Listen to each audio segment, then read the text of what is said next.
An autumn wind sweeps through the Appalachian foothills, carrying golden leaves across the misty forest floor. The sky above is a thick, unbroken gray, the light barely penetrating the dense canopy of pines and oaks that have stood sentinel for generations. Eleanor Matthews awakens before dawn, her eyes fixed on the wood-paneled ceiling of her cabin. Outside, the world is still draped in darkness. Today is October 22nd, 1983, the 21st anniversary of the Cuban Missile Crisis, when the world stood at the precipice of nuclear annihilation. She glances at the photograph on her wall, herself in a National Security Agency uniform, standing beside a SIGABA encryption machine, the tool that helped her crack vital codes during the Cold War. That was her life before she chose to vanish from the records. Following her morning ritual, she prepares to gather mushrooms at first light. As she places an old transistor radio into her coat pocket, she hears a news report about leaked documents related to Project MK Ultra. Eleanor freezes. It was a project she had helped decode before retirement, one she always suspected had connections to these lands. In the forest, something feels wrong. The ground here is unnaturally warm. As she steps forward, the earth suddenly collapses beneath her feet. Her scream catches in her throat as she plummets downward. Seconds later, she slams onto a hard surface, and darkness swallows her whole. What Eleanor doesn't know is that her disappearance has triggered an automatic alert in a government monitoring system, one that was supposed to have been deactivated long ago. The first light of dawn filters through the pine trees as a black Ford Bronco winds its way up the mountain road. Behind the wheel, Special Agent Samuel Reed of the Federal Bureau of Investigation adjusts his rearview mirror, revealing tired eyes that have seen too much. His knuckles, scarred from past conflicts, grip the steering wheel with practiced precision as he navigates the hairpin turns that lead to the small community of Pine Ridge. The radio crackles with the morning news. Today marks 21 years since the Cuban Missile Crisis.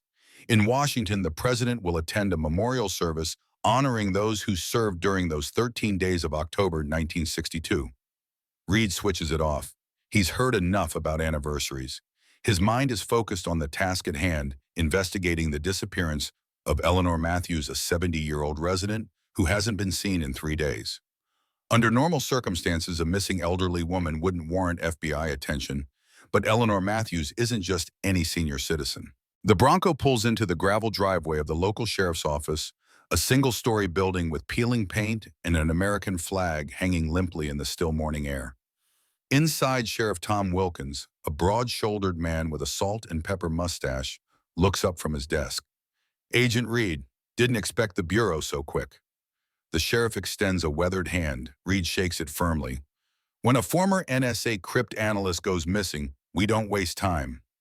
Wilkins raises an eyebrow. "Crypt analyst, the file just said she was a retired government employee. That's because most of what Eleanor Matthews did doesn't exist in public records." Reed unfolding a map of the area on the sheriff's desk. "Tell me what you know so far."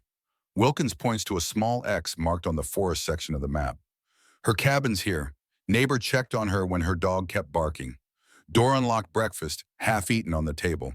Her foraging basket was missing. She collect mushrooms. Like clockwork every morning when in season. Takes the same trail." Wilkins traces a path with his finger. "Search team went up yesterday, found nothing. Not even footprints beyond this ridge." Reed studies the topography. "What's this area here? Old government land, forestry station, or something shut down in the 70s. Nothing there now but concrete foundations." Reed's eyes narrow slightly. "I'd like to see her cabin first." Eleanor Matthews' cabin stands alone against the hillside, a testament to solitude. It's small but sturdy, built with the precision of someone who understands structural integrity.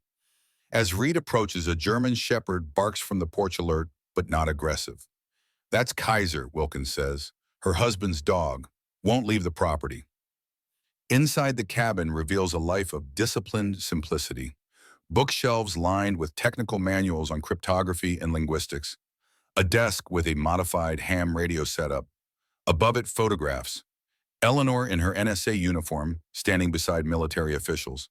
Another shows her with a tall man in Air Force dress blues, silver eagles on his shoulders. "Colonel James Matthews," Reed murmurs, recognizing the rank insignia. "Test pilot program, if I remember correctly." Wilkins looks surprised. "You knew him?" "Of him. He died in '72. Aircraft malfunction over Nevada. Reed examines the desk drawer, finding a journal. He flips through it, noting entries about local wildlife, mushroom growth patterns, and weather observations. Then he stops at a recent entry dated 3 days ago. Transmission interference again last night. Pattern consistent with UHF military band. No scheduled exercises in region. Second occurrence this month. Reed continues through the cabin, noting details others might miss. A locked file cabinet.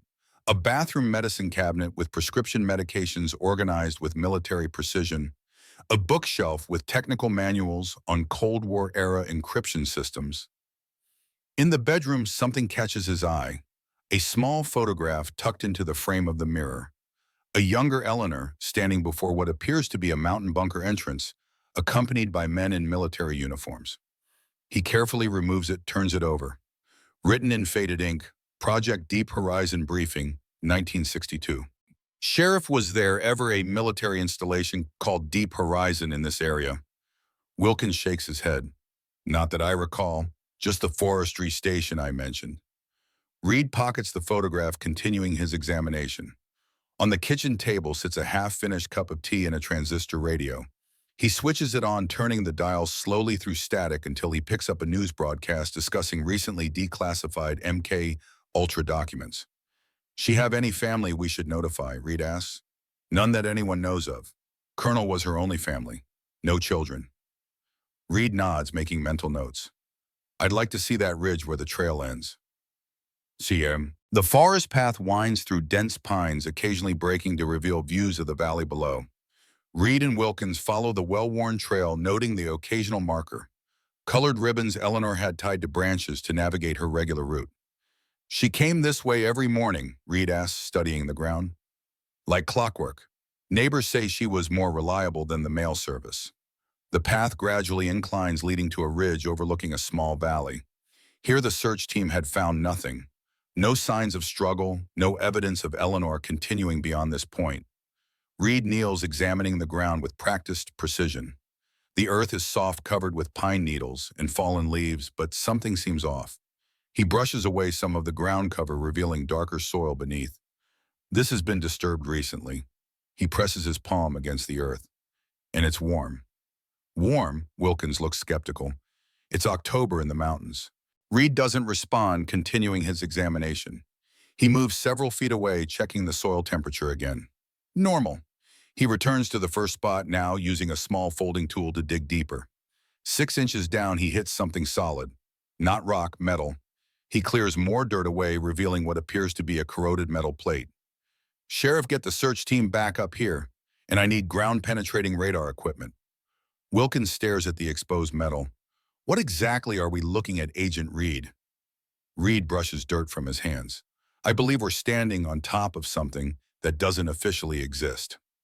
Back in town, Reed sets up a temporary command post in a back room of the sheriff's office. Maps cover one wall, photographs of Eleanor and the surrounding area on another. He's on a secure line with FBI headquarters in Washington. Sir, I believe this connects to Deep Horizon. Yes, that Deep Horizon. The subject's background in NSA cryptanalysis during that period makes it unlikely to be coincidental. I understand the sensitivity, but we have a missing civilian who may have uncovered something. Yes, sir. He hangs up, expression grim. His supervisor has ordered caution. Deep Horizon was classified above top secret, a black project with connections to both NSA and CIA operations during the height of the Cold War. A knock at the door interrupts his thoughts. A deputy enters, leading an elderly man who walks with the assistance of an oxygen tank. Agent Reed, this is Walter Hayes. Says he knew Mrs. Matthews and has information about that thing you found on the ridge. Hayes is 80 if he's a day skin, drawn tight over sharp features, eyes sunken but alert. The kind of man who's been waiting for someone to ask the right questions. Mr. Hayes, Reed begins, offering a chair. What can you tell me about Eleanor Matthews? Not much about Eleanor herself. Hayes wheezes, adjusting his nasal cannula. But I know what she found up there. I helped build it. Reed's expression remains neutral, but his interest sharpens. Built what exactly? In '59, I was an Army Corps engineer. They brought us in to construct what they called an environmental research station. That's what the papers said. Hayes produces an old, worn leather wallet and removes a yellowed ID card. Had clearance to know better. Reed examines the ID. Department of Defense Contractor Badge 1959 with security clearances stamped across it. What was it really, Mr. Hayes?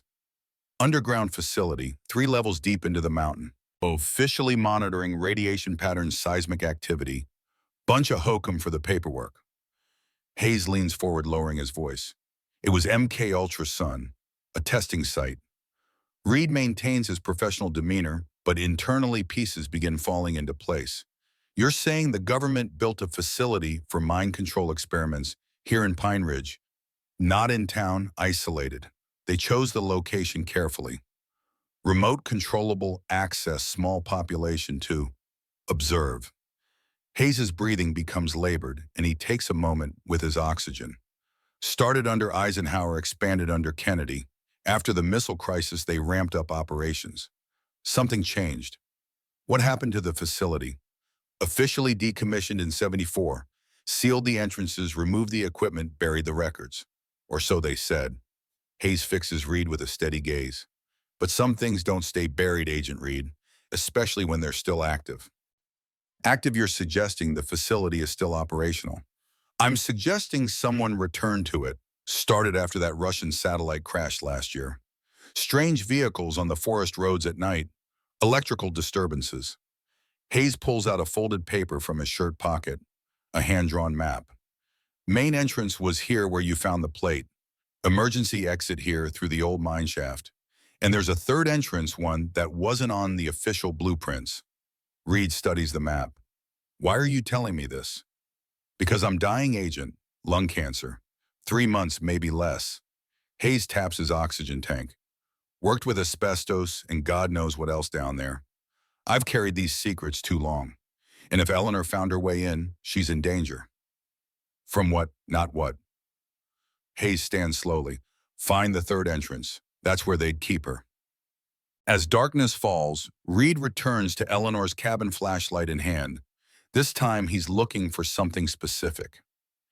In the basement behind stacked firewood, he finds it. A ham radio setup far more sophisticated than a retired cryptanalyst would need for casual communication. He powers it up, finding it preset to a specific frequency. For several minutes, there's nothing but static. Then faintly a pattern emerges, a sequence of tones and pauses that Reed recognizes as a modified Morse code. He quickly transcribes the sequence, then decodes it using his field notebook. Subject contained. Awaiting extraction. Protocol Guardian active. Reed switches off the radio, a chill running through him that has nothing to do with the autumn night. Protocol Guardian was a Cold War contingency plan for securing intelligence assets or eliminating security risks. As he rises to leave, Kaiser's barking breaks the silence. Reed draws his service weapon, moving cautiously toward the stairs. At the top, he sees the dog facing the front door, hackles raised. The door opens slowly. Eleanor Matthews stands in the doorway, her clothes dirty and torn, a small cut across her cheek. She looks exhausted but alert, her eyes taking in Reed and his drawn weapon without surprise. "You must be the FBI agent," she says, her voice steady despite her appearance. "I wondered when they'd send someone." Reed lowers his gun. "Mrs. Matthews, I'm Special Agent Samuel Reed." "I know who you are." She steps inside, moving with the deliberate pace of someone conserving energy. "What I don't know is which side you're on. I'm here to investigate your disappearance." "No, you're here because I found something I wasn't supposed to." She sits at the kitchen table, her posture military straight despite her exhaustion. "Something that was supposed to stay buried." Reed holsters his weapon. Deep horizon. Eleanor's eyes sharpen. "So you know." "Only the name, and that it was connected to MK Ultra."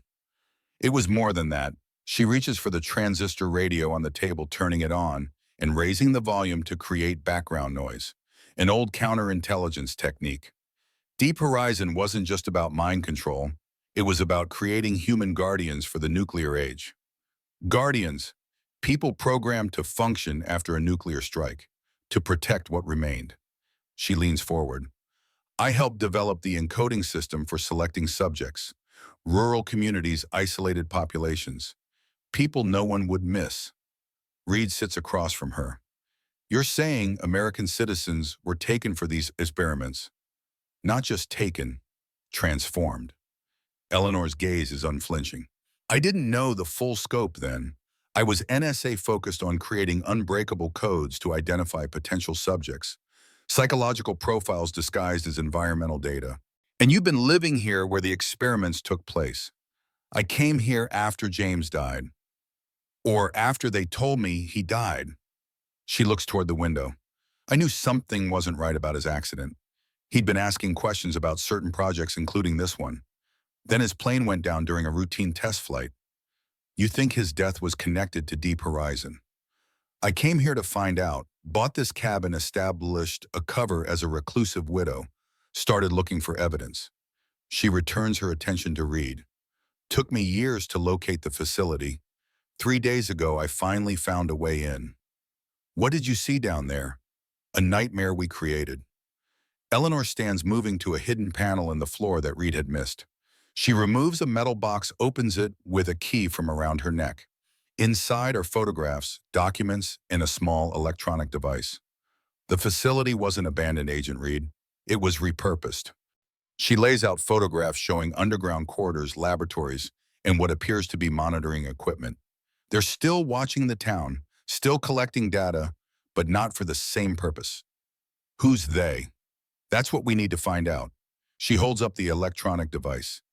This is a security access key I took from the facility.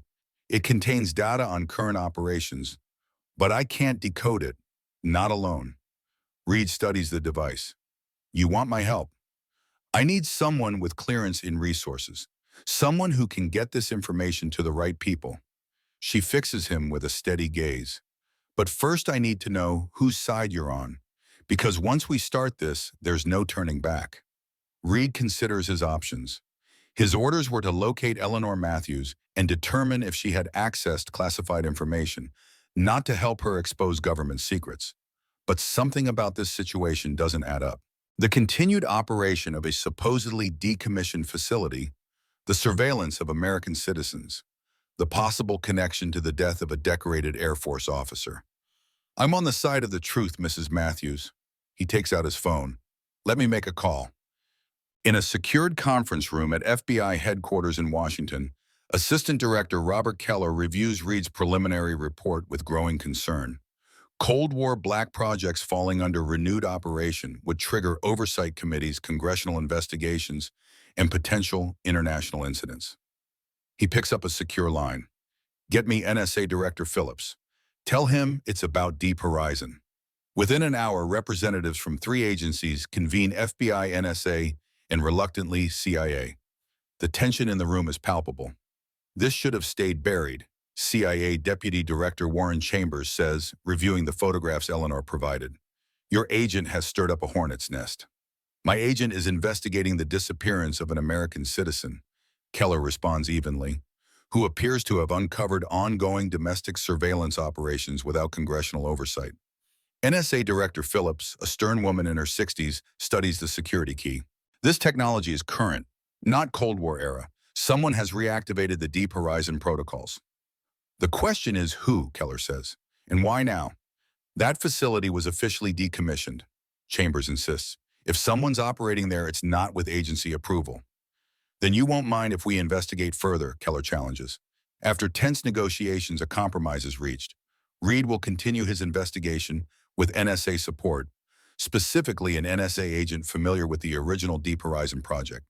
CIA will provide historical files but maintains that any current operations are unauthorized. As the meeting concludes, Phillips takes Keller aside. I'm sending Diana Bennett to assist Reed. She worked with Eleanor Matthews in the 60s. If anyone can verify Eleanor's claims, it's her. Can she be trusted? Phillips' expression is grim. With something like this, trust no one completely. Not even me. Back in Pine Ridge, Reed and Eleanor wait at the cabin. Reed has secured the perimeter, checking regularly for surveillance. Eleanor works methodically through her old notes, searching for connections. Deep Horizon had 3 primary research tracks. She explains, spreading documents across the table. Mind control conditioning, radiation resistance, studies, and what they called post-event loyalty programming. Ensuring that survivors of a nuclear attack would maintain chain of command, Reed observes. Precisely. The fear was that after a Soviet first strike, surviving military personnel might break ranks, prioritize their families, or worse, cooperate with enemy forces. She points to a map of the United States with various installations marked. These were designated survival bunkers for government continuity. Each needed personnel who would function regardless of outside circumstances. Human robots. That was the goal. Eleanor's expression darkens. They started with voluntary subjects, military personnel, but the results were inconsistent. Soldiers with families had conflicting loyalties that couldn't be fully suppressed, so they moved to isolated subjects, people with minimal connections. A knock at the door interrupts them. Reed draws his weapon, approaching cautiously. Through the window, he sees a woman in her 60s with short silver hair standing beside a government-issue sedan. "Diana Bennett, NSA," she calls out. "Director Phillips sent me." Reed checks her credentials before allowing her inside. Bennett's eyes immediately fix on Eleanor, a complex mixture of emotions crossing her face. "Hello, Ellie," she says quietly. "It's been a long time." Eleanor's posture stiffens. 21 years, 4 months. Bennett turns to Reed. "Agent Reed, I need to speak with Mrs. Matthews alone." "That's not happening," Reed says firmly. "Whatever you have to say, you can say to both of us." Boom. Bennett assesses him, then nods slightly. "Very well. Eleanor, the security key you recovered, we need it immediately. This goes beyond your personal investigation." "Personal?" Eleanor's voice rises slightly. "They used me to identify test subjects, Diana. American citizens who disappeared into that mountain, including James." Bennett's expression falters. "We don't know that James was taken there, don't we? His plane went down the day after he told me he'd discovered something about Project Guardian, the same project linked to Deep Horizon." Eleanor produces a document, a flight plan for her husband's last mission. "Look at the coordinates. His test flight path took him directly over this region." Reed intercedes. "Mrs. Bennett, I think we all want the same thing here, to understand what's happening at that facility now. Eleanor has agreed to work with the Bureau on this investigation." "This isn't a Bureau matter," Bennett argues. "This is national security at the highest level. It became a Bureau matter when American citizens were subjected to unauthorized experimentation," Reed counters, "and it remains one if that activity is continuing." The standoff is interrupted by Kaiser's sudden barking. Outside headlights sweep across the driveway as 3 black SUVs approach. "Were you followed?" Reed demands. Bennett moves to the window. "Those aren't ours." Her expression hardens. "They're moving faster than expected."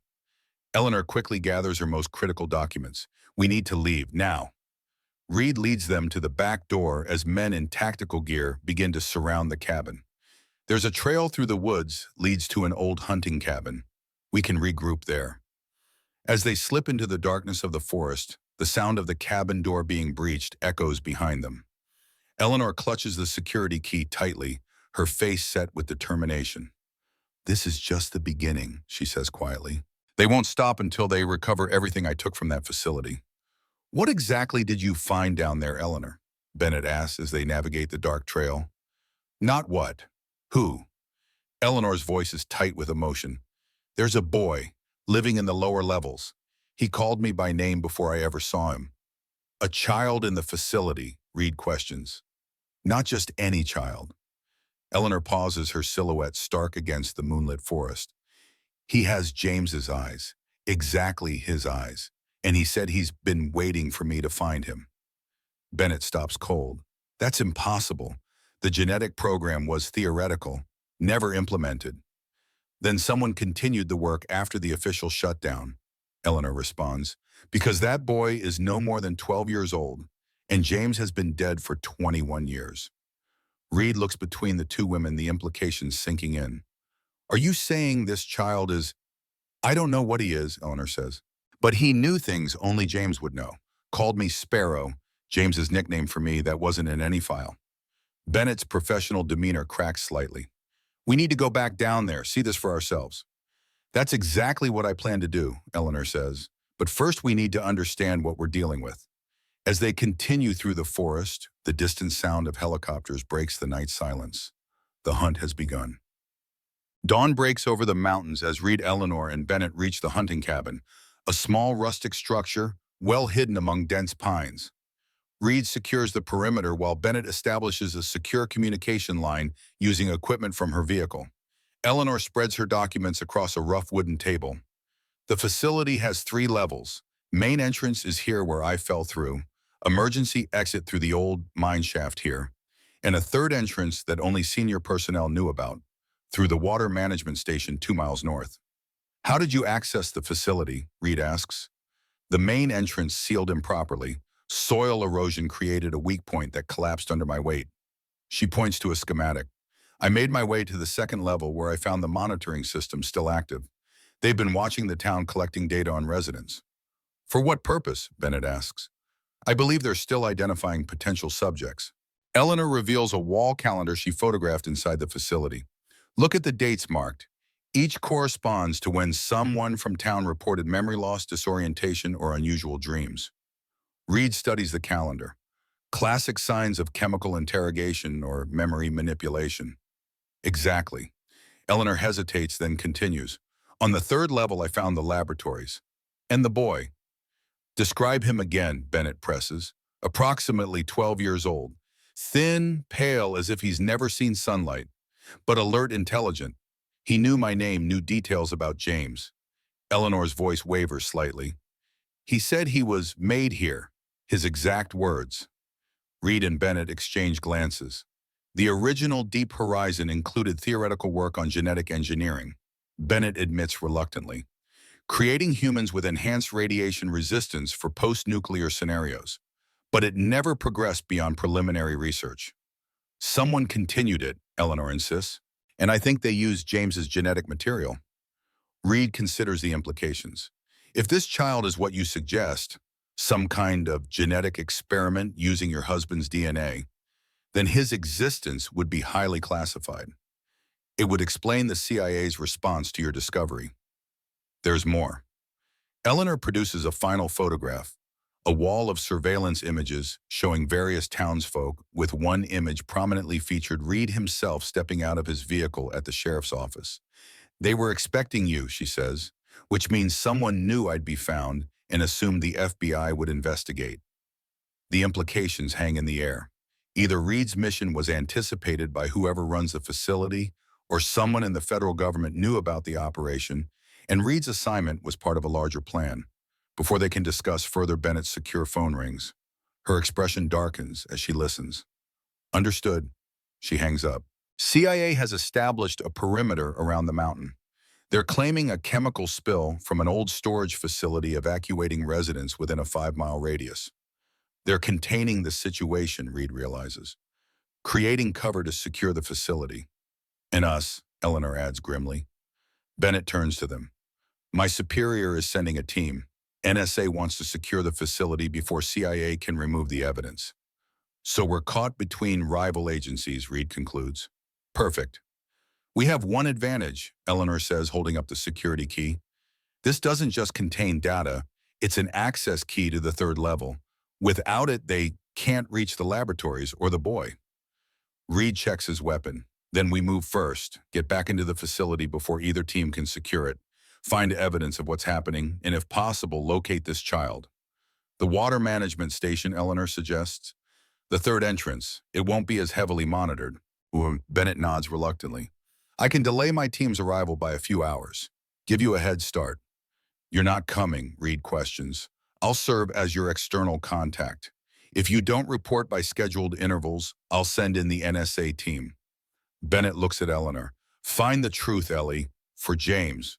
As they prepare to leave, Reed pulls Bennett aside.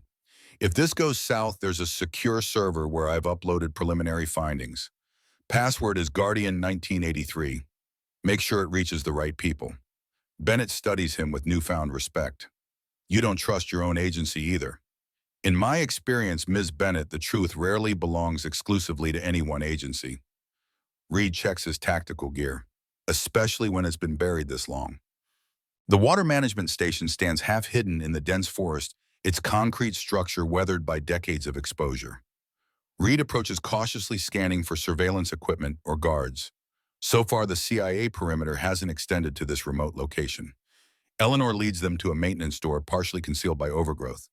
According to Hayes' map, this connects to a service tunnel that links to the main facility. Using the security key, she unlocks the rusted door. It opens with a protesting groan, revealing a dark passage beyond. Reed switches on his tactical flashlight, revealing concrete walls lined with decaying pipes. "Stay behind me," he instructs, drawing his weapon. They proceed slowly through the narrow tunnel. The air grows colder, damper, with a metallic taste that clings to the back of the throat. After several minutes, they reach a junction where the maintenance tunnel intersects with a larger corridor, clearly part of the Deep Horizon facility. Unlike the entrance section, this area shows signs of recent maintenance. The lights flicker but function. Ventilation systems hum softly. This part of the facility is operational. "Third-level access should be through here," Eleanor whispers, pointing to a heavy security door at the end of the corridor. Reed checks his watch. "We have approximately 2 hours before the NSA team arrives. Let's move quickly." At the security door, Eleanor inserts the access key. For a moment, nothing happens. Then, with a series of mechanical clicks, the door unlocks. Reed pushes it open, revealing a sterile hallway beyond. Pristine white walls, recessed lighting, and a distinct absence of dust or decay. "This doesn't look abandoned," Reed observes quietly, "because it isn't." Eleanor moves forward with renewed purpose. "The laboratories are at the end of this hall. That's where I found him." They proceed cautiously, passing several closed doors marked with clinical designations: behavioral assessment, cognitive processing, memory augmentation. Each represents a facet of the human mind that Deep Horizon sought to control. At the end of the hall stands a final door marked simply Genesis Program. Eleanor hesitates before it. "He was in there," she whispers. "The boy." Reed positions himself to enter first. "Stay behind me." He pushes the door open, leading with his weapon. The room beyond is a stark contrast to the clinical hallway. It resembles a child's bedroom, with books, simple toys, and educational materials neatly arranged. One wall is covered with mathematical equations and scientific diagrams far beyond elementary-level education. The room is empty. "He's gone," Eleanor says, disappointment evident in her voice. Reed examines the room carefully. The bed is made with military precision. The books are arranged by subject and complexity. On a small desk sits a journal open to a recent entry written in meticulous handwriting. Subject continues observation. Genetic stability maintained. Cognitive functions exceeding baseline projections. Memory implantation, success rate 94.3%. Ready for Phase 4 integration. "They have moved him," Reed concludes. "Recently." Eleanor moves to a wall of photographs, scientific documentation of the boy's development from infancy to present. In the most recent images, the resemblance to Colonel James Matthews is unmistakable. "My God," she breathes, "they really did it." Reed discovers a hidden panel beside the bookshelf. When pressed, it slides open to reveal a monitoring station, screens showing various parts of the facility, including the entrance they used. "We're being watched," he realizes, noting a blinking red light on one of the consoles. A new image appears on the central monitor, a live feed of a secure room where a man in a suit sits calmly at a desk. He looks directly at the camera and speaks, "Agent Reed, Mrs. Matthews, I've been expecting you. Please proceed to Level 3, Section C. We have much to discuss." The man's face is vaguely familiar to Reed, someone he's seen in intelligence briefings or security clearance files. "Who is that?" he asks Eleanor. Her expression hardens with recognition. "Howard Mitchell, CIA Deputy Operations Director. He was James's handler during his final year." On the monitor, Mitchell smiles thinly. "The clock is ticking, Mrs. Matthews. If you want answers about James and the boss suggest you hurry, our window of privacy is limited." Reed and Eleanor exchange glances, weighing their options. The invitation is clearly a trap, but it also represents their best chance to learn the truth. "We go," Eleanor decides, "but carefully." They follow the directional indicators on the monitors, proceeding deeper into the facility. Each new section reveals another aspect of the operation. Data processing rooms with modern equipment, medical facilities with cutting-edge technology, and most disturbing, a room filled with monitors displaying live feeds from Pine Ridge and surrounding communities. Finally, they reach Section C, a conference room where Howard Mitchell waits, flanked by 2 armed security personnel. He rises as they enter, his smile not reaching his eyes. "Mrs. Matthews, a pleasure to see you again after all these years."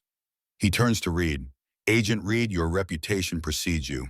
Former Special Forces, distinguished service in Afghanistan, recruited personally by the FBI director. Your file makes for impressive reading. Reed maintains a neutral expression. I wasn't aware CIA kept files on FBI field agents. We keep files on everyone who might become relevant, Agent Reed. Mitchell gestures to the chairs across from him. Please sit. We have limited time before my colleagues from Langley arrive to secure this facility, and I imagine NSA is not far behind. Eleanor remains standing. Where is the boy? Safe, and quite extraordinary, as I'm sure you observed. Mitchell's expression turns serious. A culmination of decades of research, the first successful subject of the Genesis program.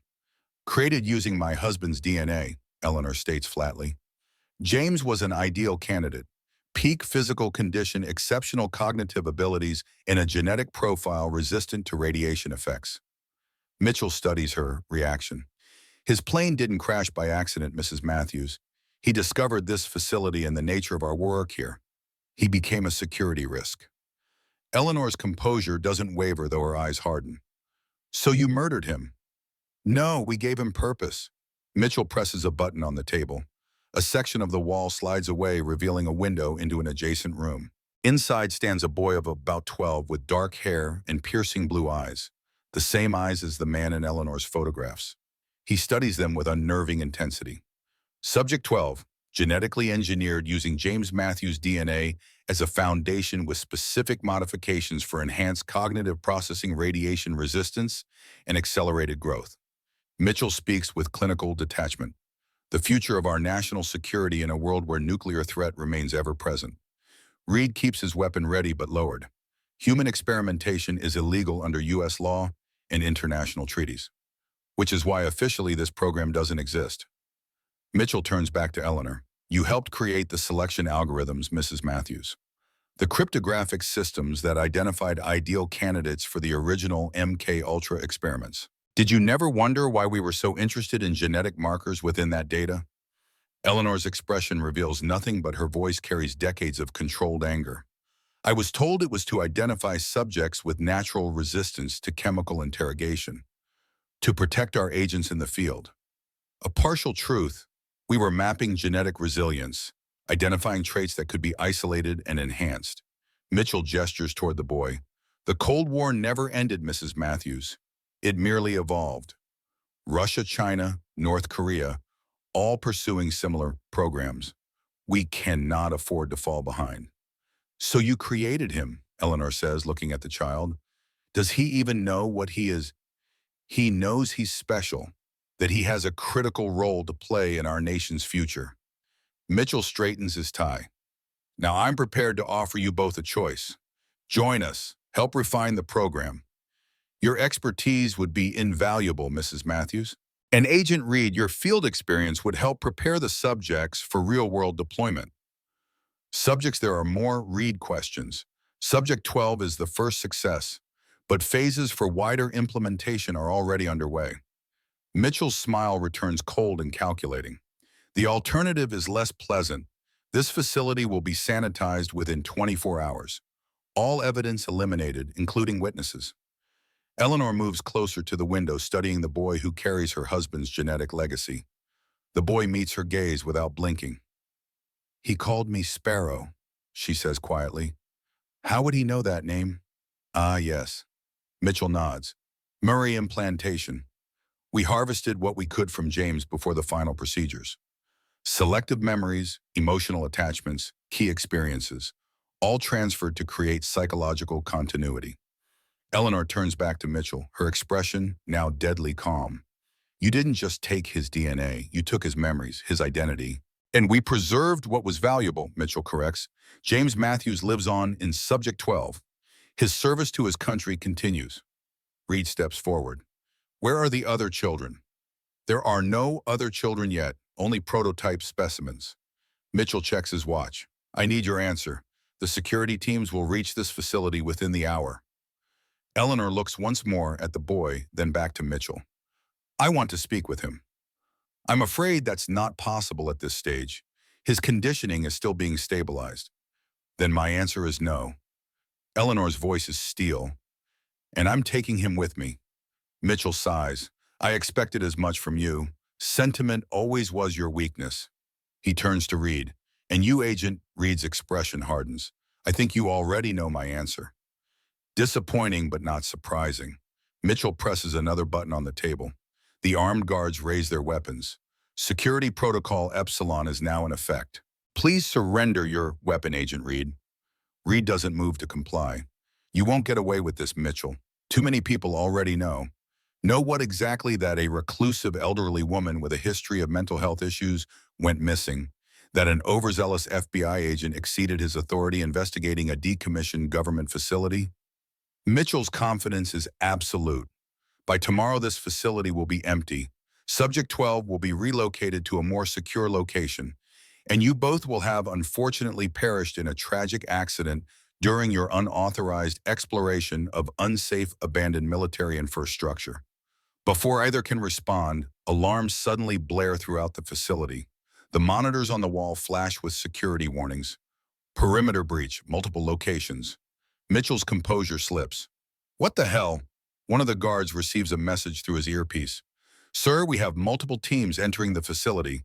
FBI tactical units from the east entrance, NSA personnel from the north. And, sir, there's a third group. They're not ours. Mitchell grabs a secure phone from the table.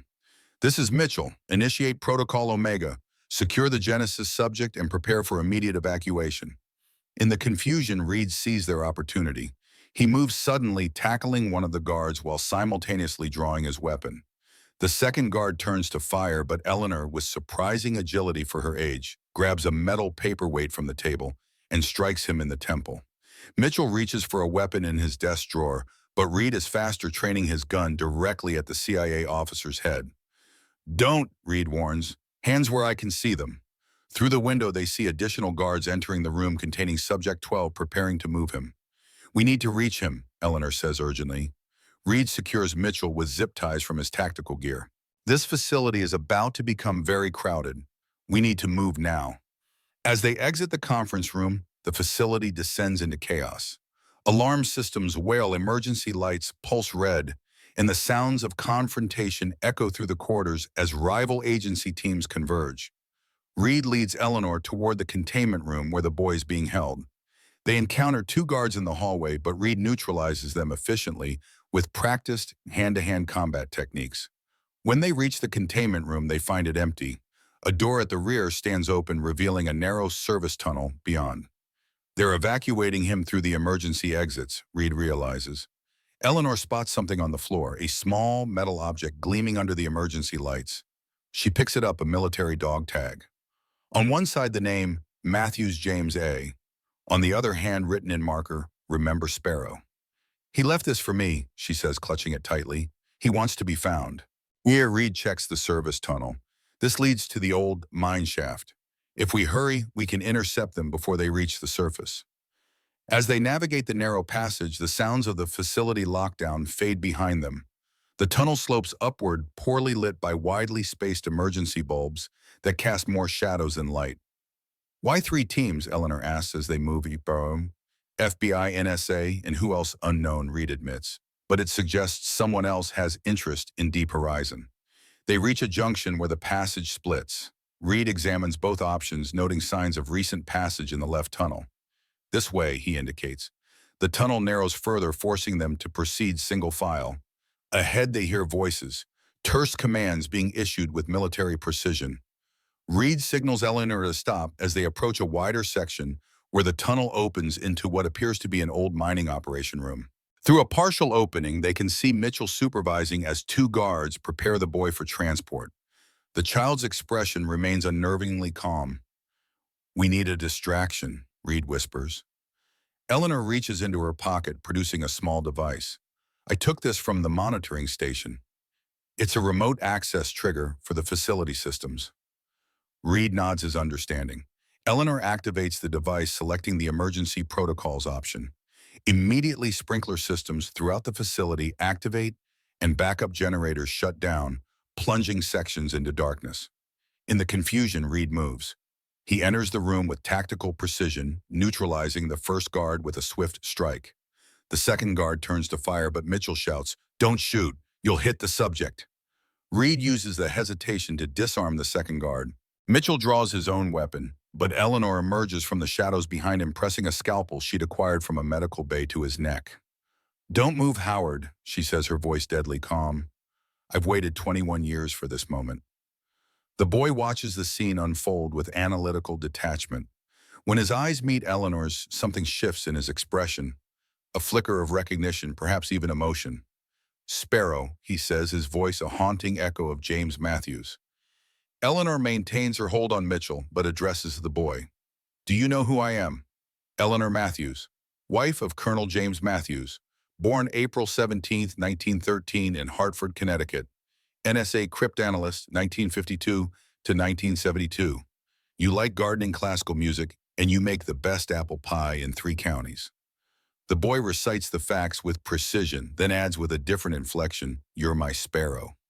Mitchell attempts to regain control. Subject 12 activates security protocol.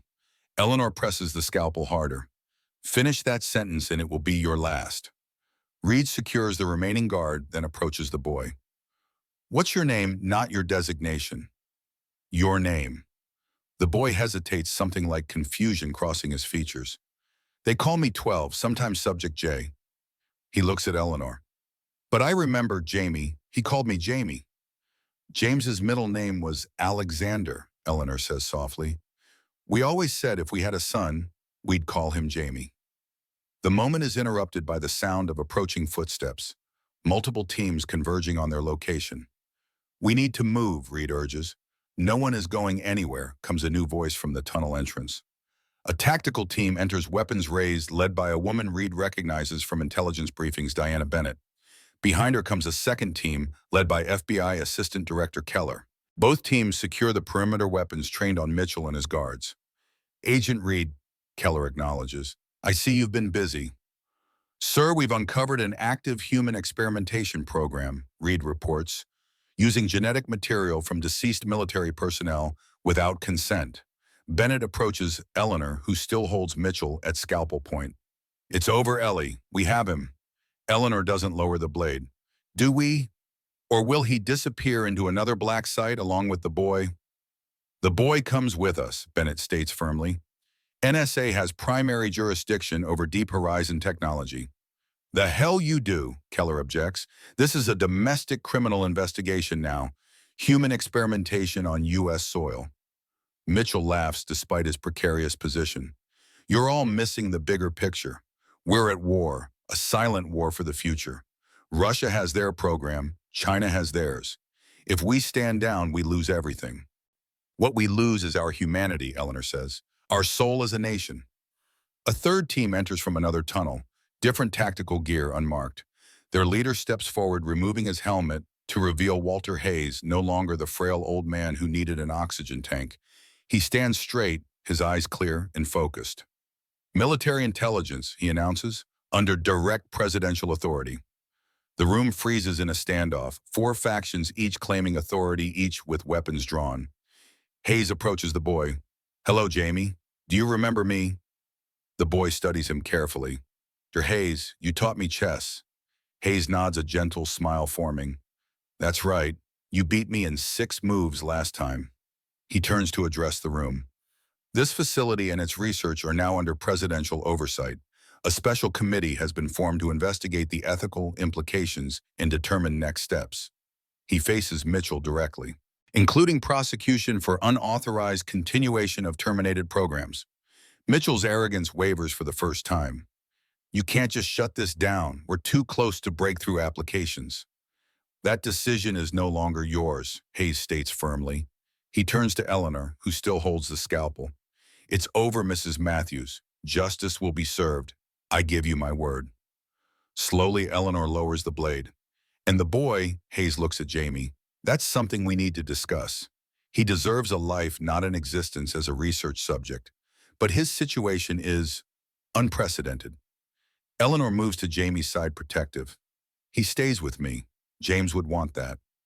The standoff gradually de-escalates as Hayes' authority is verified. Mitchell and his team are taken into custody. The facility is secured for thorough investigation. In a quiet moment amid the activity, Eleanor sits with Jamie in a corner of the room. She shows him the photograph of herself with James. He was a good man, she tells the boy. Brave, brilliant, kind. Jamie studies the photograph with intense focus. I remember fragments, a cockpit, the skier face. He looks up at her. Are they his memories or mine? I don't know, Eleanor admits, but we'll figure it out together. Reed approaches with Hayes. Mrs. Matthews' arrangements have been made for temporary custody while the situation is evaluated. Under special witness protection. You'll both be safe, Hayes assures them, and together. As they prepare to leave the facility, Eleanor takes one last look at the tunnels that held so many secrets for so long. What happens now, she asks Reed. Justice, he answers. Slow, complicated, imperfect justice. But it's a start, Hayes adds, and truth. The committee will ensure at least some of this comes to light. The American people deserve to know when lines have been crossed. Eleanor nods, then turns to Jamie. Ready to see the sky, the real sky. The boy who carries James Matthews' legacy takes her hand. Yes, Sparrow, I'm ready. Together they ascend toward the surface, leaving deep horizon shadows behind and emerging into the clear autumn sunlight that bathes the Appalachian Mountains in gold. The secure compound outside Washington, D.C., stood isolated behind layers of perimeter fencing, motion sensors, and armed guards. All unmarked, all officially non-existent. Inside a windowless conference room, Assistant Director Keller paced while studying surveillance photos of the Deep Horizon facility entrance. 3 days since extraction and still no clear picture of who's running the show. Mitchell maintains he was operating under valid national security directives. Diana Bennett arranged documents on the table methodically, her decades of NSA training evident in every precise movement.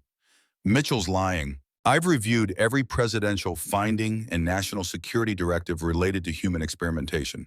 All MKUltra offshoots were officially terminated in 1973 following the Church Committee. Reed studied the facility schematics recovered from Deep Horizon. Someone provided funding personnel and cutting-edge technology. This wasn't some rogue operation run on pocket change. Hayes entered the room looking more like the military intelligence officer he truly was than the frail old man he'd pretended to be in Pine Ridge. The President's Special Oversight Committee wants answers within 48 hours. The FBI, NSA, and military intelligence are authorized for joint investigation with full access to classified archives. Bennett nodded toward the adjacent room where Eleanor sat with Jamie, both under observation through one-way glass. And what about them? For now, they remain in protective custody. The boy's existence presents unprecedented legal and ethical questions. Reed leaned forward. Has Mitchell started talking? Only to his lawyer, claims everything was authorized under Co-Mint protocol. Bennett stiffened visibly. Co-Mint was decommissioned in '78. Apparently not entirely. Hayes placed a folder marked with the highest classification level on the table. The continuity of government program evolved during the Reagan administration. New protocols, new contingencies for nuclear scenarios. Keller stopped pacing. Are you saying this was a sanctioned continuation? I'm saying the lines of authorization are deliberately murky. Plausible deniability built into the command structure. Hayes opened the folder revealing organizational charts with significant redactions. Deep Horizon appears to have operated in a bureaucratic blind spot between agencies. Reed studied the charts. A perfect setup for anyone wanting to run unauthorized programs. Each agency assumes another has oversight. Precisely. Hayes pointed to a section labeled Genesis Initiative. This program specifically focused on creating human assets capable of functioning in post-nuclear scenarios. Initially legitimate research, but it appears to have evolved beyond its original parameters. Bennett examined the documents. The genetic engineering component wasn't in the original charter. No, that came later after official termination. Hayes glanced toward the observation window. The question is, who authorized the continuation and why this specific approach? Reed gathered his notes. I want to interview Mitchell again. Not alone, Keller cautioned. This has become too sensitive. I'll go with him, Bennett volunteered. Mitchell knows me from the old days. Might slip up trying to establish rapport. Hayes nodded approval. While you handle Mitchell, I'll debrief Eleanor more thoroughly about what she saw in the facility. We need to understand exactly what they were doing with the boy. The fluorescent lights in the detention center cast harsh shadows across Howard Mitchell's face as he sat across from Reed and Bennett. Despite 3 days in custody, his appearance remained immaculate. His posture military straight, his gaze calculating. Agent Reed, Ms. Bennett, come to offer me a deal. Reed placed a recorder on the table. This conversation is being documented under joint agency protocol. Mitchell smiled thinly. Of course it is. We want to discuss the Genesis Initiative, Bennett began, specifically its continuation after official termination in 1973. You're operating under a flawed assumption, Diana. Genesis was never terminated, merely compartmentalized. Reed opened a file. We have the original termination order, signed by the Director of Central Intelligence following the Church Committee investigations. Mitchell's smile didn't waver. Public termination, for public consumption. Surely you understand how these things work. Enlighten us, Bennett challenged. The Soviets never stopped their program. Neither did we. The difference was discretion. Mitchell leaned forward. After public scrutiny became problematic, Genesis was restructured under the continuity of government protocols. Same research, different paperwork. Reed maintained a neutral expression. And the shift to genetic experimentation, that wasn't in any charter. Evolution of the mission parameters. By the late 70s, we recognized that behavioral conditioning had limitations. The human psyche resists certain types of programming, but genetic predisposition, that's a different matter entirely. So you began creating humans from scratch, Bennett said coldly, using DNA from unwilling subjects. James Matthews was many things, but he was a patriot first. Had he understood the importance of his contribution, he would have volunteered. Reed pressed further. Who authorized the genetic program? We need names. You've seen the organizational structure, deliberately designed for compartmentalization. Mitchell examined his manicured fingernails. I received my directives through established channels. Proper authorization codes, proper security protocols. From whom? Bennett demanded. That's the beauty of the system. I never needed to know. Mitchell's expression hardened. But I can tell you this. The genetic program worked. Subject 12 represents a breakthrough in human capability. Enhanced cognitive processing, superior memory retention, accelerated learning capacity, and genetic resistance to radiation effects. He's a child, Reed countered, created without consent, raised in isolation, fed implanted memories. He's the future. Russia's program is advancing rapidly. China's genetic research has progressed beyond our intelligence estimates.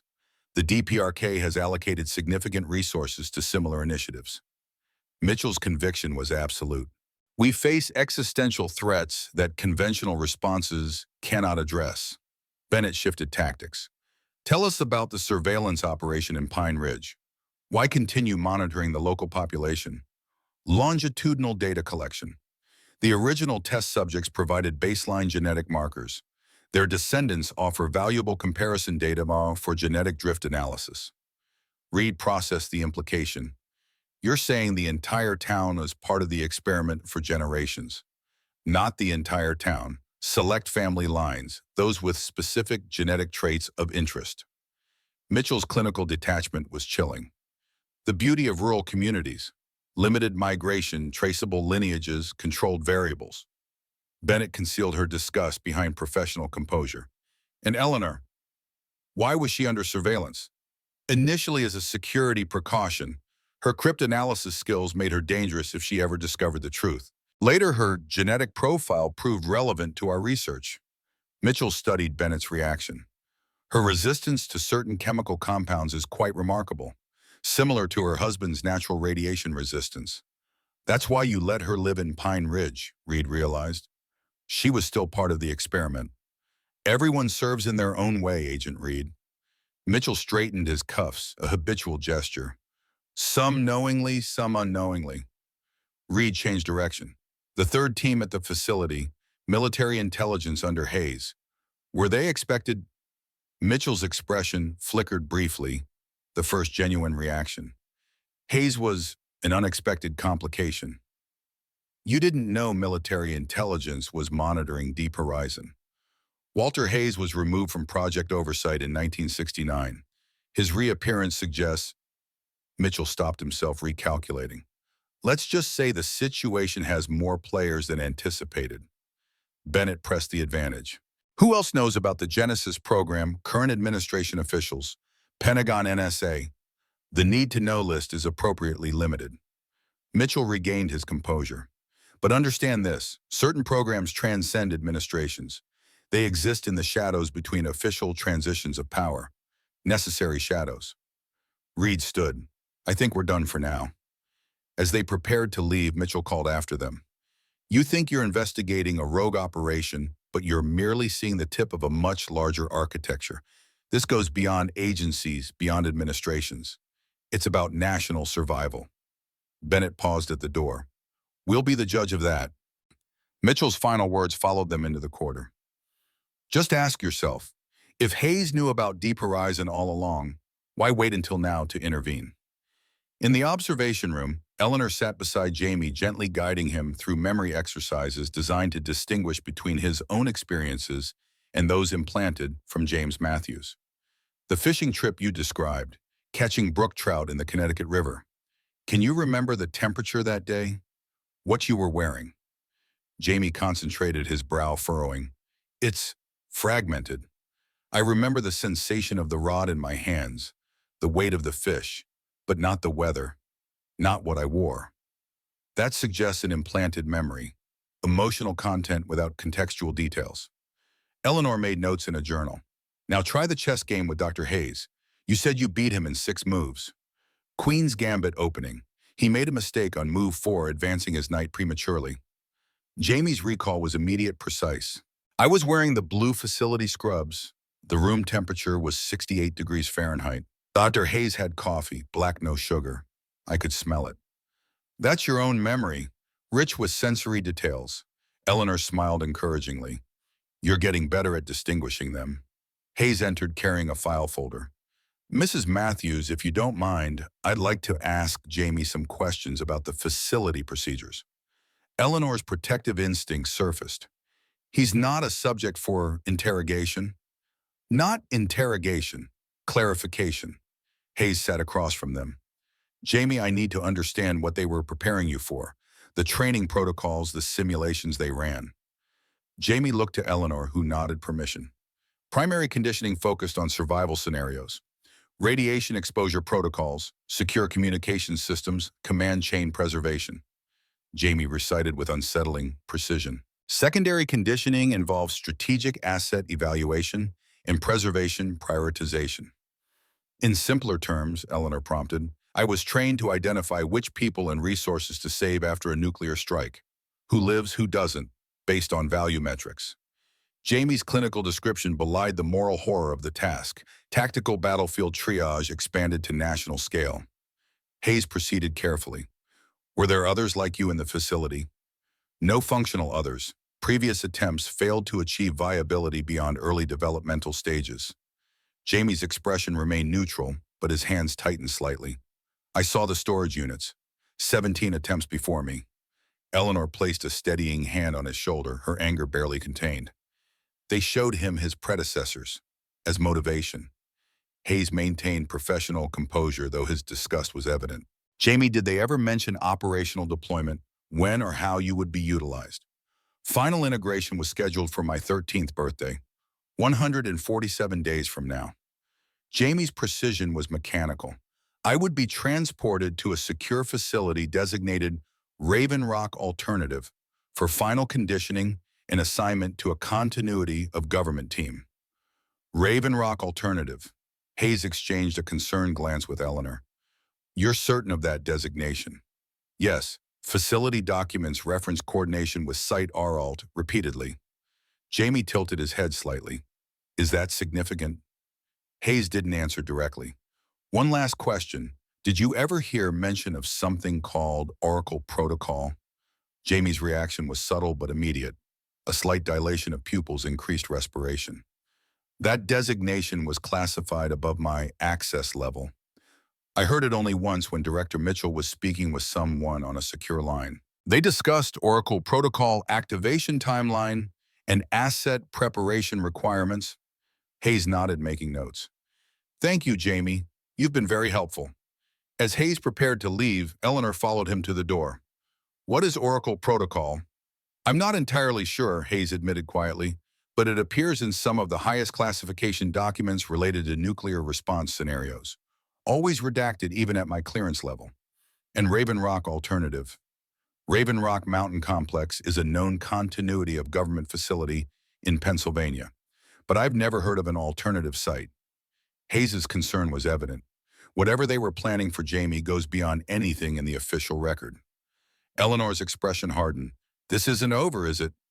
No, Mrs. Matthews, I'm afraid we've only scratched the surface. Reed and Bennett rejoined Keller in the main conference room, both processing Mitchell's revelations. Mitchell's too confident, Reed observed. Like he's still holding cards we can't see. Bennett nodded agreement. The reference to Hayes was telling. There's history there we don't know about. Keller spread surveillance photos across the table.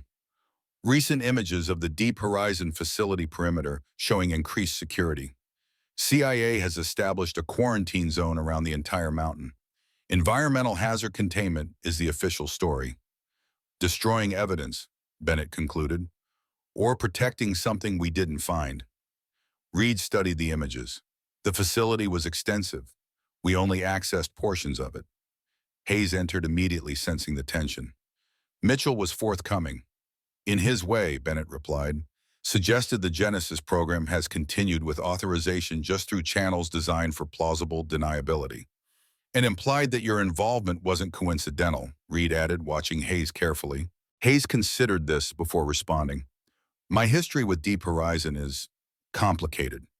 I was part of the original engineering team, as I told you. What I didn't mention was that I was also tasked with designing security protocols for the research data.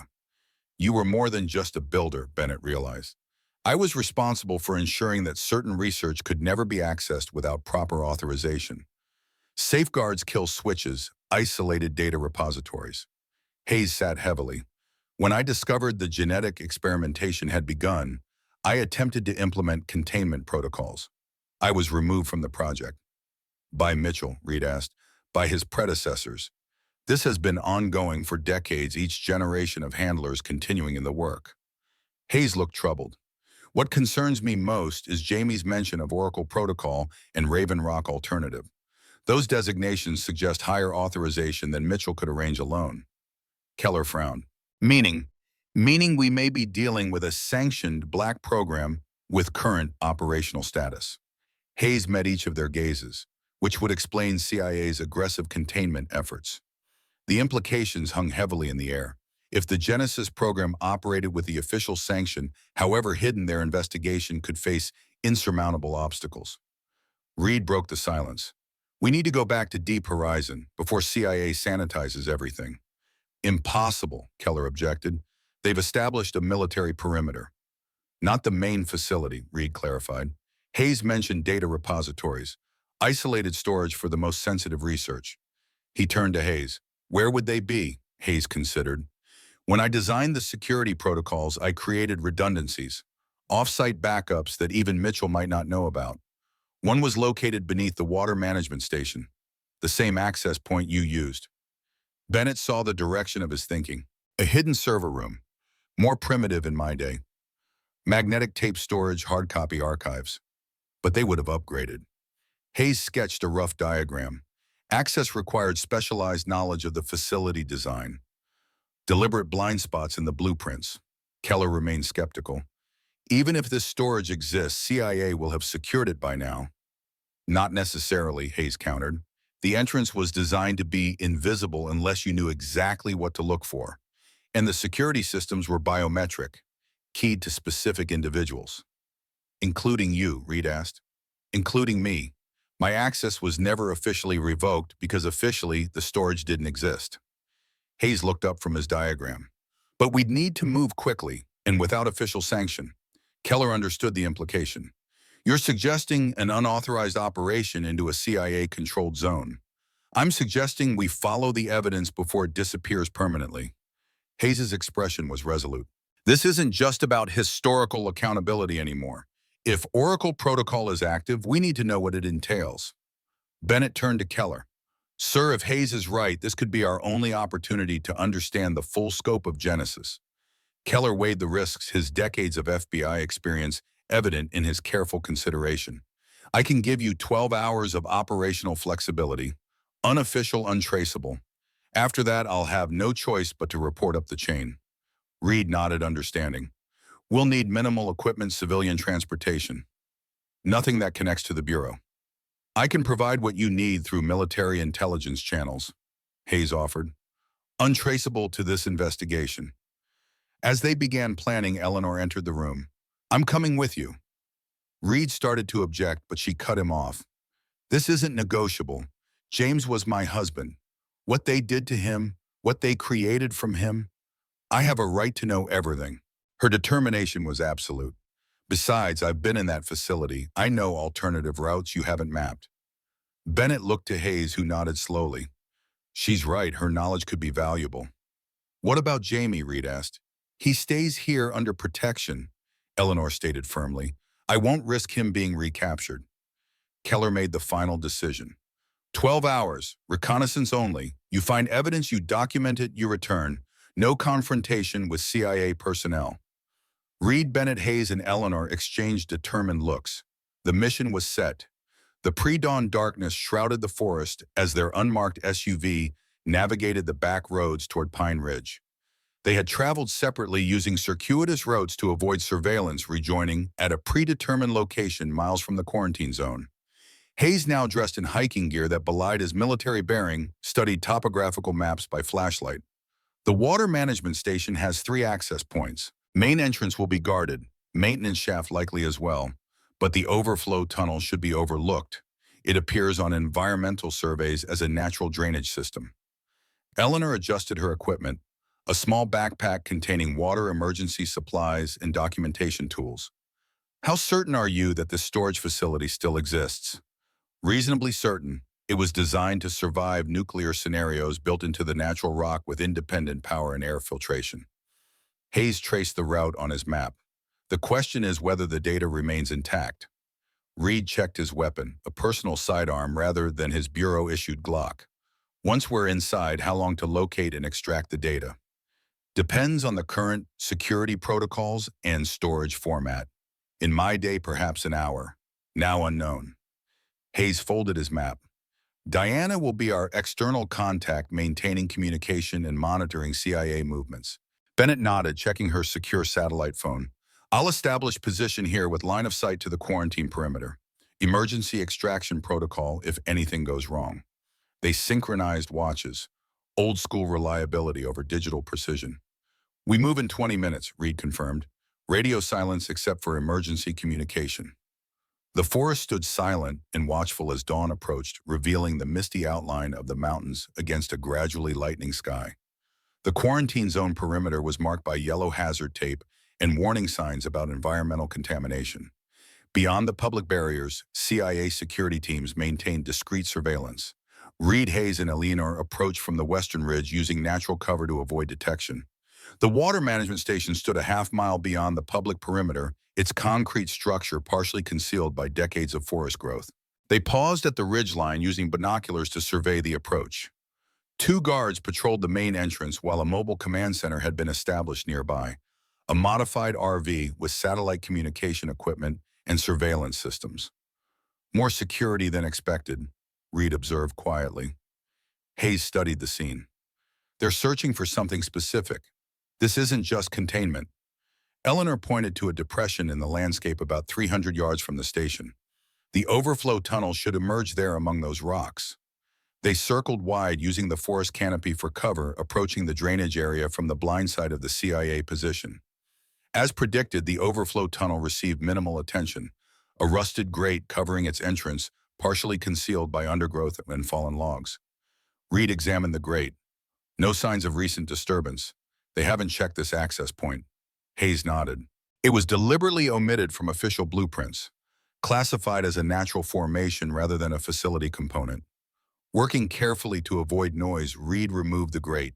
The tunnel beyond was narrow, barely 3 feet in diameter, dark and damp from years of water drainage.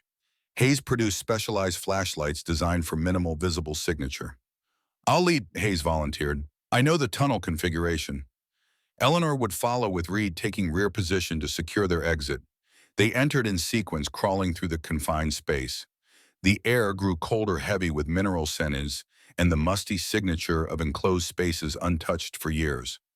After approximately 200 yards, the tunnel widened into a maintenance junction. Hayes oriented himself, consulting mental maps from decades prior. The primary drainage system continues straight. We need the maintenance shaft to the right.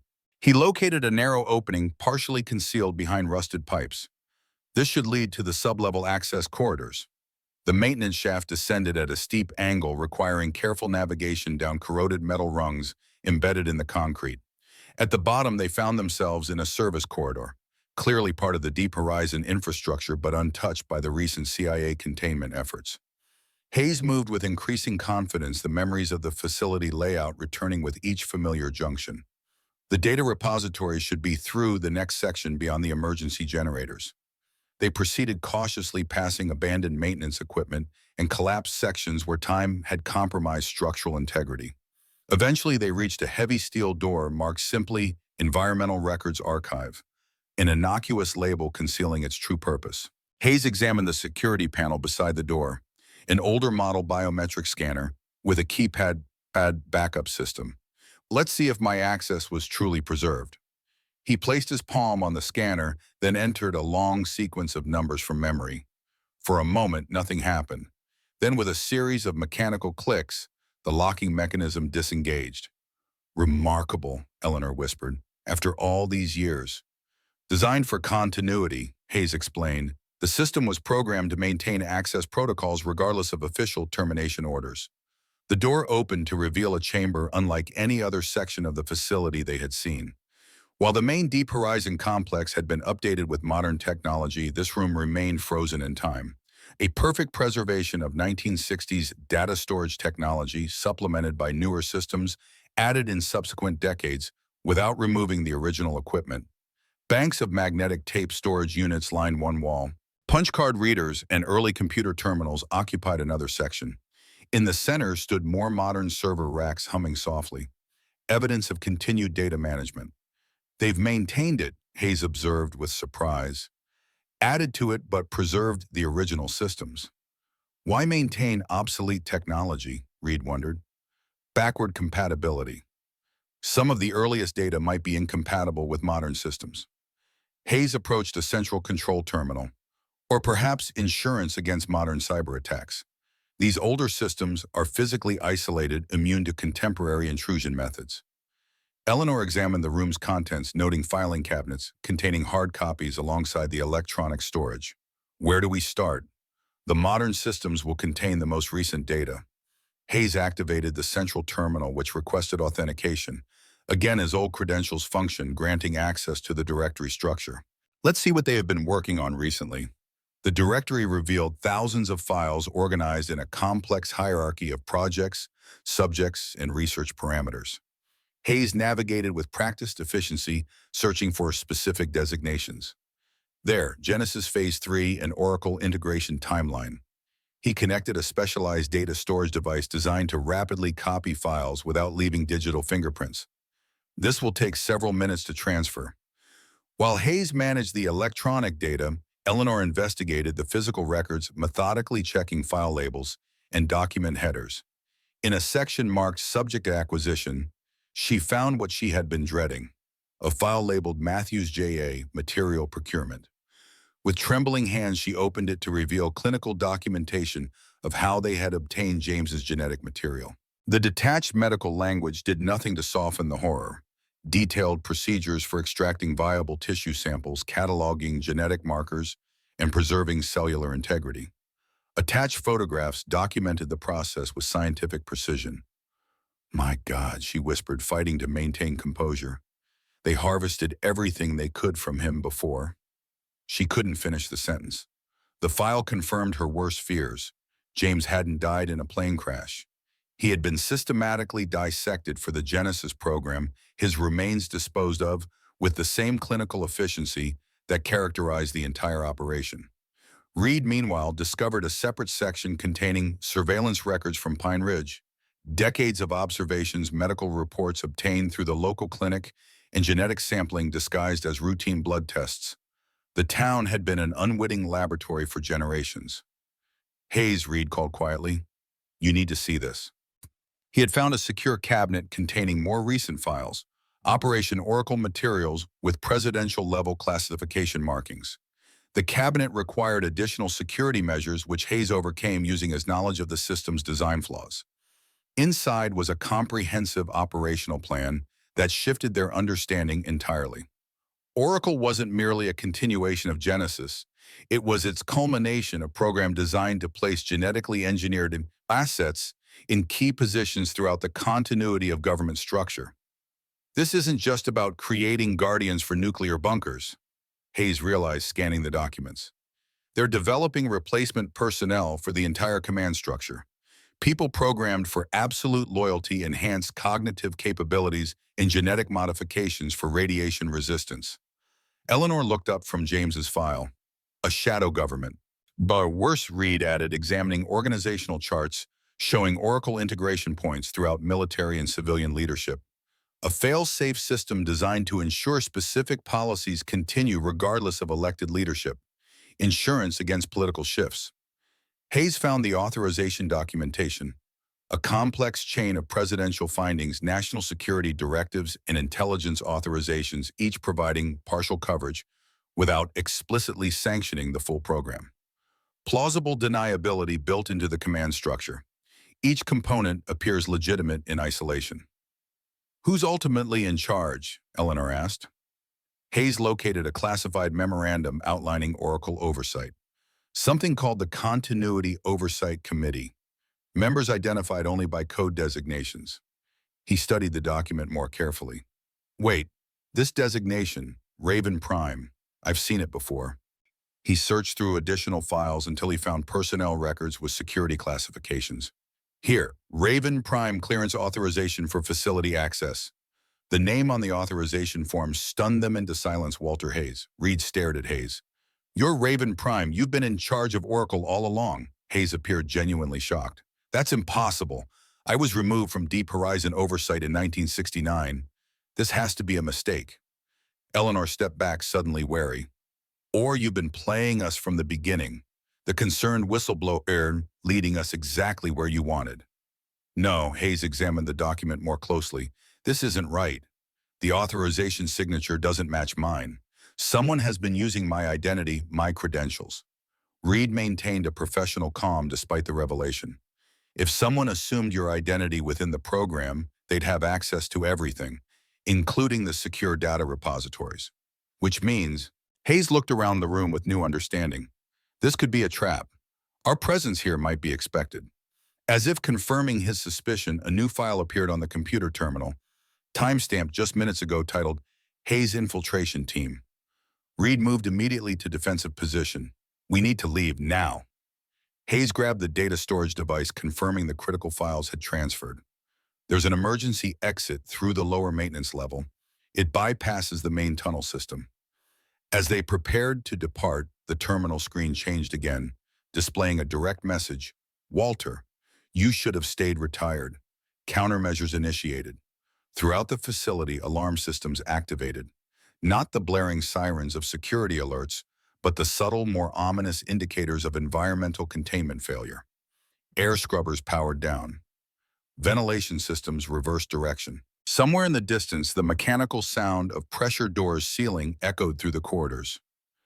They're implementing facility sterilization protocols, Hayes realized, designed to eliminate all biological material in case of containment breach. Reed checked the exit door, now sealed by emergency protocols. Options. Hayes moved quickly to a maintenance panel, prying it open to reveal manual override controls. These systems were designed with redundancies, emergency evacuation protocols for essential personnel. He manipulated a series of mechanical switches. There's a maintenance crawlway that should remain accessible during sterilization procedures. Eleanor gathered the most critical physical documents, securing them in her pack. How long before the sterilization reaches this section? 8 minutes, perhaps 10. Hayes completed the override sequence, revealing a narrow access panel near the floor. This leads to the emergency evacuation route. It's tight but navigable. They entered in sequence, crawling through the confined spaces, the facility around them, systematically sealed and prepared for sterilization. The crawlway extended for nearly 100 yards, occasionally branching or descending through multiple levels of the facility.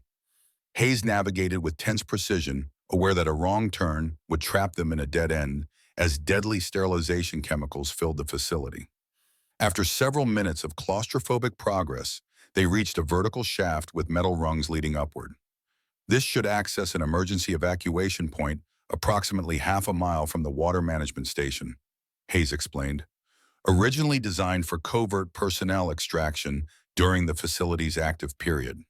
They climbed in silence, the physical exertion providing momentary distraction from the revelation about Hayes's identity within Oracle.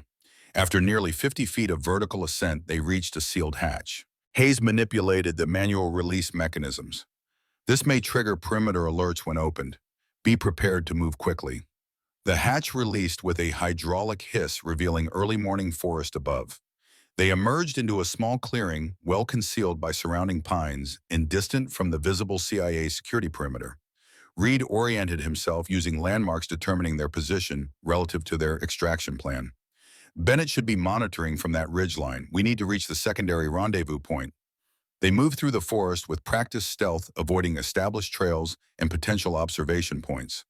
The morning mist provided additional concealment as they navigated toward the extraction coordinates. Eleanor maintained a cautious distance from Hayes, her trust clearly shaken by the Oracle revelation. Was any of it true, your story about opposing the genetic program, being removed from the project? Hayes kept his voice low. Everything I told you was true, but clearly someone has been operating under my identity within the program, using my credentials, my authorization codes. Who would have that capability? Reed asked. Someone with high-level access to personnel records. Someone who knew I'd been removed but that my biometric data remained in the system. Hayes considered the possibilities. Someone who could benefit from having a ghost authorizing the most sensitive operations. Eleanor's expression revealed dawning realization. Mitchell, he was James's handler before they took him. He would have known about your removal from the project and would have had the authority to maintain my credentials in the system, Hayes confirmed, creating a phantom authority figure that couldn't be traced to him. Reed processed this theory. But why continue using your identity all these years? Why not create a completely fictional authority? Because certain systems required legitimate biometric confirmation. My handprint still worked on that scanner after decades. They needed someone real, just not present. Hayes looked troubled. The question is, how deep does this deception go? Is Mitchell truly the architect or merely another layer of the system? They reached the extraction coordinates, a small clearing where Bennett waited with their vehicle visibly relieved at their appearance. You triggered every alarm in the perimeter, she informed them as they approached. CIA teams are mobilizing, expanding their search parameters. We need to move immediately. They quickly transferred the recovered data and documents to secure containers, then departed using Forest Service roads to avoid main thoroughfares. Bennett drove with the practiced precision of someone trained in evasion techniques. Did you find what we needed? She asked. Reed exchanged glances with Hayes and Eleanor. We found more than expected. Oracle isn't just a continuation of Genesis. It's an infiltration program designed to place engineered assets throughout the government continuity structure. Bennett's expression remained professional, but her knuckles whitened on the steering wheel. How far along? Jamie would have been the first field-ready asset, but the documentation suggests multiple development sites, not just Deep Horizon. Hayes reviewed notes taken during their infiltration. References to Nexus facilities in several locations, each apparently focusing on different aspects of the program. And Hayes's connection, Bennett inquired carefully. Someone has been using my identity as program authorization, Hayes explained, creating a ghost in the system that couldn't be questioned or traced. Bennett processed this information. That would require highest level access, beyond Mitchell's authority alone. Exactly. Hayes studied Bennett's reaction, which suggests involvement from senior intelligence leadership, possibly across multiple agencies. The implication hung in the air. Their investigation might have enemies in every corner of the intelligence community, including their own agencies. Eleanor broke the tense silence. The files confirmed what happened to James. They harvested him, systematically. Everything useful for their program. Bennett reached over briefly, squeezing Eleanor's hand in a rare display of personal connection. I'm sorry, Ellie. They kept records of everything, clinical detailed. Eleanor's voice remained steady despite the emotional weight. They noted his resistance, even under heavy sedation, said he fought until the end. Reed refocused on the operational priorities. We need to get this information to Keller securely, and we need to warn him about potential compromise within the agency structure. Not over standard channels, Bennett cautioned. If Oracle has the infiltration capabilities suggested by these files, we can't trust secure communications protocols. My military intelligence contact operates outside standard reporting structures, Hayes offered. We can use their communication protocols. Bennett navigated a particularly rough section of Forest Road. And what about Jamie? If Oracle is this extensive, he remains a primary target. We need to move him, Eleanor stated firmly, somewhere outside official channels. Reed considered their options. I have a contact, former Special Forces, now private security, off the grid, completely trustworthy. Make the arrangement, Hayes agreed, but no electronic communication. Direct contact only. As they approached the highway that would return them to Washington, Bennett suddenly slowed, observing activity ahead. Checkpoint, not standard state police procedure. Through the trees, they could see vehicles being stopped and searched by men in unmarked tactical gear. A roadblock established with professional efficiency. CIA, Hayes concluded. They've expanded the containment perimeter. Bennett immediately reversed course, taking an alternative route through private logging roads. They're moving faster than expected, implementing full containment protocols. They know what we found, Reed realized, or suspected, which means we've triggered contingency protocols. Hayes checked their secure storage containers. We need to separate the evidence. Multiple copies, different locations. Eleanor understood immediately. Insurance, in case any of us are compromised. Precisely. Hayes began organizing the materials into 4 separate packages. Each of us takes a complete set, different extraction routes, different secure locations. Reed outlined the approach. Bennett and I will return through official channels. Our credentials should withstand initial scrutiny. Hayes, you and Eleanor use your military intelligence contacts. Complete deniability from FBI and NSA involvement. And we establish a communication protocol, Bennett added. Predetermined recognition signals, emergency contingencies. They quickly developed a comprehensive security plan, including emergency extraction procedures for Jamie and signals to indicate if any of them had been compromised.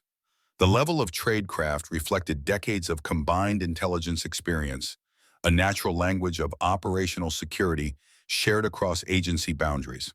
As they prepared to separate, Eleanor addressed the fundamental question. Who do we trust with this information?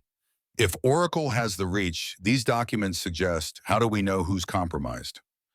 Hayes considered this carefully. We trust the evidence, and we trust the constitutional chain of command.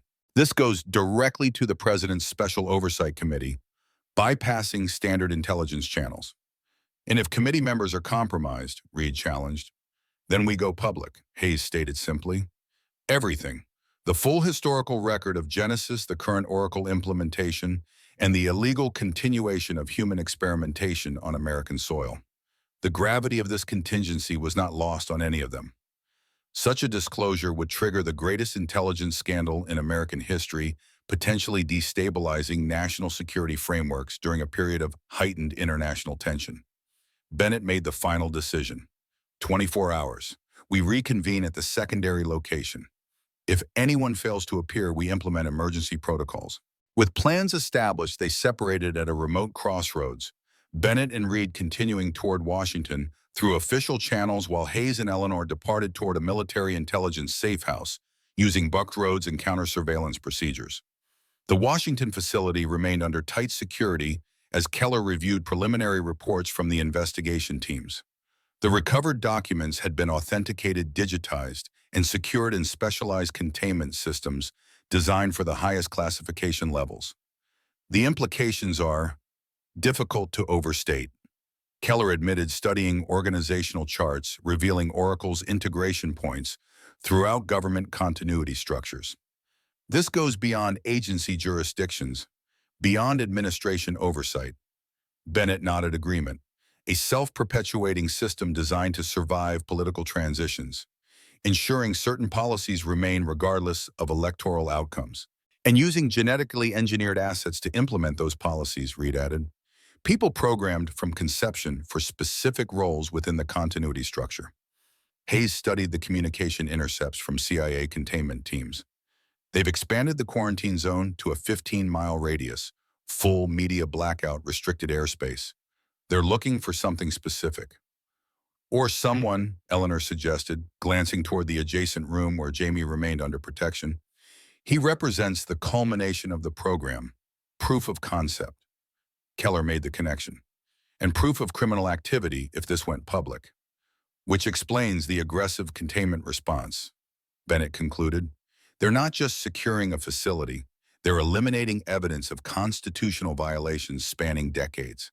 The secure door opened to admit a distinguished man in his 60s, silver-haired, impeccably dressed with the confident bearing of someone accustomed to authority.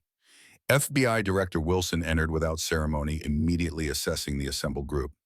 Assistant Director Keller, I understand you've been running an unauthorized operation into a CIA-secured facility. Keller maintained professional composure. Sir, this investigation was authorized under the President's Special Oversight Committee directive. We've uncovered evidence of potentially illegal human experimentation continuing under classified programs. Wilson's expression revealed nothing. I've reviewed your preliminary findings. Disturbing allegations, certainly, but unsubstantiated by verifiable evidence. Reed stepped forward. Sir, with respect, we've recovered extensive documentation from secure storage within the Deep Horizon facility. Physical records, electronic data, operational directives, all authenticating the Oracle program's existence and objectives. Documentation that was obtained through unauthorized access to a restricted government facility, Wilson countered, potentially compromising legally sanctioned national security operations. Bennett recognized the implications immediately. You're saying Oracle is an authorized program. I'm saying that matters of national security operate under specialized legal frameworks that may not be immediately apparent to field investigators. Wilson turned to Hayes. Dr. Hayes, your involvement particularly concerns me. Your security clearance was officially terminated in 1969. Your access to classified materials since then constitutes a serious breach. Hayes studied Wilson carefully. Interesting that you're aware of my clearance history, Director. That information wasn't included in the briefing materials. A subtle tension filled the room as the implications became clear. Wilson's specific knowledge suggested prior awareness of Deep Horizon and Hayes's connection to it. Keller intervened diplomatically. Sir, our primary concern is ensuring proper oversight of programs that may have exceeded their legal authorization. The evidence suggests Oracle has operated without proper congressional supervision or executive review. Those determinations will be made at appropriate levels, Assistant Director. Wilson's authority was absolute. For now, all materials related to this investigation are being transferred to secure facilities for proper classification review. Your teams will be debriefed individually. Eleanor recognized the bureaucratic language of burial. You're shutting down the investigation. I'm ensuring that sensitive matters of national security receive appropriate handling, Mrs. Matthews. Wilson turned his attention to her. Your personal connection to this situation is understood, but does not override classification protocols. And Jamie, she challenged, what happens to him? The juvenile subject will be transferred to specialized care facilities equipped to address his unique developmental requirements. Wilson's clinical description masked the reality. Jamie would disappear into the same system that created him. Reed exchanged glances with Bennett and Hayes, a silent communication passing between them. Their contingency planning now seemed prescient rather than paranoid. Director Keller began carefully.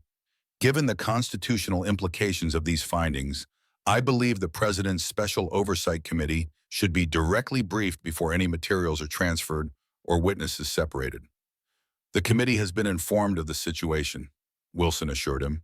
They've authorized my office to manage all aspects of evidence collection and witness debriefing. Hayes recognized the bureaucratic maneuver, compartmentalization to ensure no single person retained a complete picture of Oracle's scope. Has the committee received the complete findings, including the genetic experimentation documentation and the unauthorized use of military personnel for biological harvesting? Wilson's expression hardened slightly. All relevant materials will be appropriately reviewed, Dr. Hayes. Now, if you'll excuse me, I need to speak with Assistant Director Keller privately. As Wilson led Keller from the room, the remaining investigators exchanged meaningful glances. The contingency they had planned for was unfolding exactly as anticipated. Bennett spoke first, her voice barely above a whisper. Wilson's involved. The containment has reached director level, which means our window is closing, Reed added. They'll separate us for debriefing control, the narrative classify the most damaging evidence. Eleanor moved toward the door connecting to Jamie's room. We need to implement the extraction plan, now. Hayes nodded agreement. The backup documentation is secure. Distributed as planned, Reed confirmed. 3 separate locations accessible only with combined authorization codes. Bennett checked her watch. Wilson will have surveillance teams in place within minutes. Standard procedure for high-security containment. We need diversionary tactics. I can access the facility's security protocols, Hayes offered. Create a systems diagnostic event that would temporarily disrupt surveillance. Do it, Reed decided. Bennett and I will handle the extraction logistics. Eleanor prepared Jamie for immediate relocation. As they moved to implement their plan, the true scope of their situation became clear. They weren't just investigating a historical program that had exceeded its authorization. They were directly challenging a current active system with tentacles throughout the intelligence community, a system designed to ensure its own survival, regardless of political oversight or legal constraint. Oracle wasn't merely a program.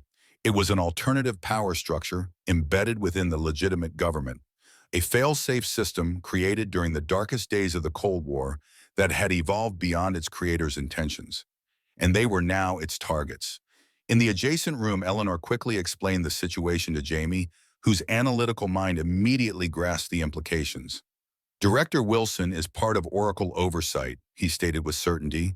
His behavioral indicators match the authority figures from facility briefings. You recognize him? Eleanor asked, surprised. Not directly, but his speech patterns, authority posture, and specific terminology match the Oracle command structure I was trained to identify. Jamie's assessment was clinical yet insightful. He's Raptor designation, upper tier authorization. Eleanor processed this information. How extensive is Oracle, Jamie? How deep does it go? Designed to survive decapitation, strikes against civilian leadership, parallel command structure, self-authorizing after specific trigger events. Jamie recited the information with mechanical precision. Minimum 47 key positions throughout executive branch military command and intelligence services. A government within the government, Eleanor realized. Ready to take control under certain conditions. Exactly. Continuity of government evolved beyond its original parameters. Jamie looked at her with sudden intensity. But I was never meant to be part of the command structure. I was designed as something else. What? Eleanor pressed. A prototype for the next generation of assets. Jamie's expression reflected his struggle to articulate concepts beyond his apparent age. Genetically optimized, memory implanted, loyalty conditioned, but with one critical difference from traditional agents, which is I was designed to believe I was making my own choices, to have the appearance of free will while operating within parameters I couldn't recognize. Jamie's self-awareness was unsettling. The perfect agent is one who doesn't know he's an agent. The implication stunned Eleanor.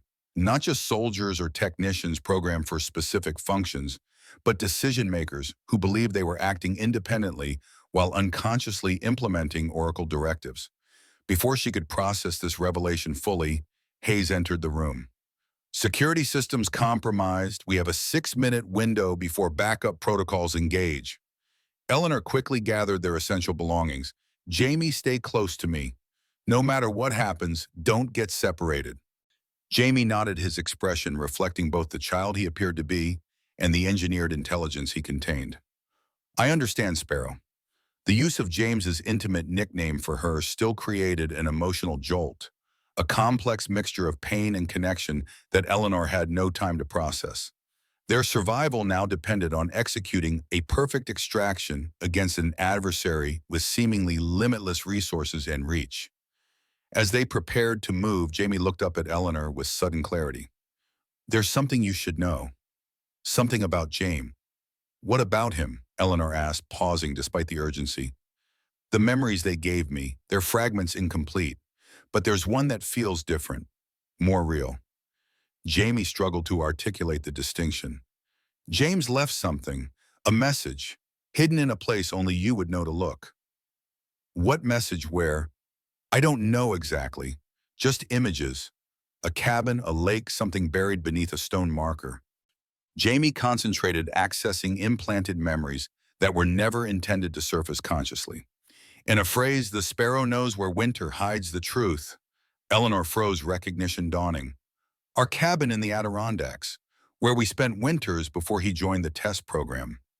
You need to find it, Jamie urged. Whatever James hid, he meant for you to find it, not them. This new revelation added another layer to an already complex situation. The possibility that James Matthews had anticipated his fate and left evidence that remained undiscovered for over 2 decades. Hayes reappeared at the door. Extraction team in position. We move now. As they prepared to leave the secure facility, Eleanor's mind raced with possibilities. If James had hidden evidence about Deep Horizon before his death, it might provide the leverage they needed against an adversary that seemed to control every official channel of justice. The winter truth, James had called it. And now, 21 years later, it might finally emerge from the Cold War shadows that had concealed it for so long. The Adirondack forest stood sentinel under a blanket of early snowfall, the ancient pines bowing slightly under the weight of fresh powder. A lone cabin nestled against the shoreline of a frozen lake, its weathered timber frame a testament to decades of harsh winters and brief, glorious summers. This had been Eleanor and James Matthews' sanctuary, their private retreat from the classified world they inhabited. Eleanor approached slowly, memories flooding back with each step. 23 years had passed since they'd last visited together. The property had remained in her name, maintained by a local caretaker who checked it seasonally, but Eleanor hadn't returned since James' death. Too many ghosts, too much pain, concentrated in this single place of former happiness. This was your special place. James bought it the year we married. Said everyone needed somewhere the world couldn't find them. It's beautiful, isolated, defensible. That wasn't why we chose it, though I suppose James always considered those factors unconsciously. The intelligence officer never truly off duty. No, I suppose not. The cabin door opened with reluctant protest, revealing an interior preserved like a time capsule. Furniture draped with protective covers. Photographs still hanging on pine-paneled walls. A stone fireplace dominated one wall, flanked by bookshelves filled with volumes on cryptography, aviation, military history, the intellectual landscape of their shared life. Where winter hides the truth. What did James mean by that? Our last winter here was 1971. He was already involved with the test program that would eventually lead him to Deep Horizon. He seemed preoccupied, spent hours walking the property alone. You think he discovered something about the program even then? James had an exceptional mind for patterns. He could see connections others missed. It's why they recruited him for the advanced aviation testing program. And why his genetic material was so valuable to Genesis. The cabin had been untouched for decades, preserved by Eleanor's inability to face the memories it contained.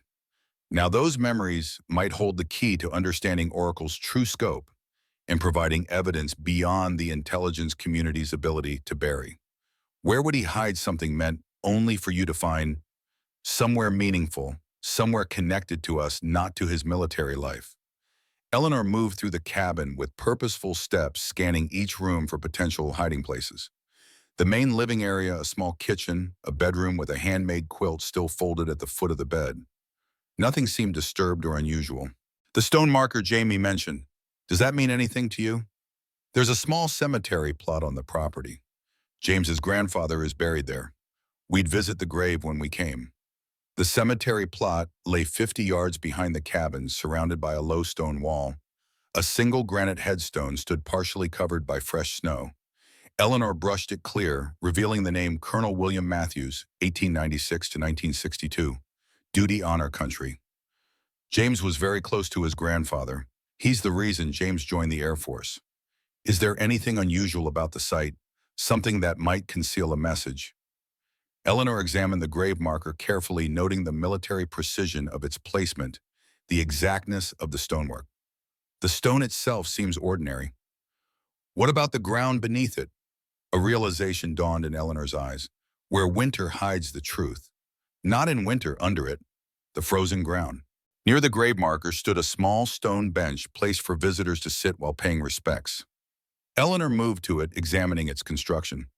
This wasn't here originally. James had it installed the last year we visited. The bench appeared ordinary, weathered granite with simple supporting structures. Eleanor knelt beside it, running her fingers along the base until she found a small, almost imperceptible seam. With careful pressure, a hidden compartment released. Inside lay a metal container, military grade, designed to withstand extreme conditions. Eleanor removed it with trembling hands, recognizing James's methodical planning. The container's lock responded to a simple combination: their wedding anniversary. Inside lay a collection of microfilm, a small notebook filled with James's precise handwriting, and a letter sealed in waterproof material. Eleanor opened the letter first, her composure wavering as she recognized her husband's handwriting. My dearest Sparrow, if you're reading this, then my suspicions were correct, and I've been silenced. What I've discovered goes beyond anything we imagined. Not just military research, but a fundamental reconception of government itself.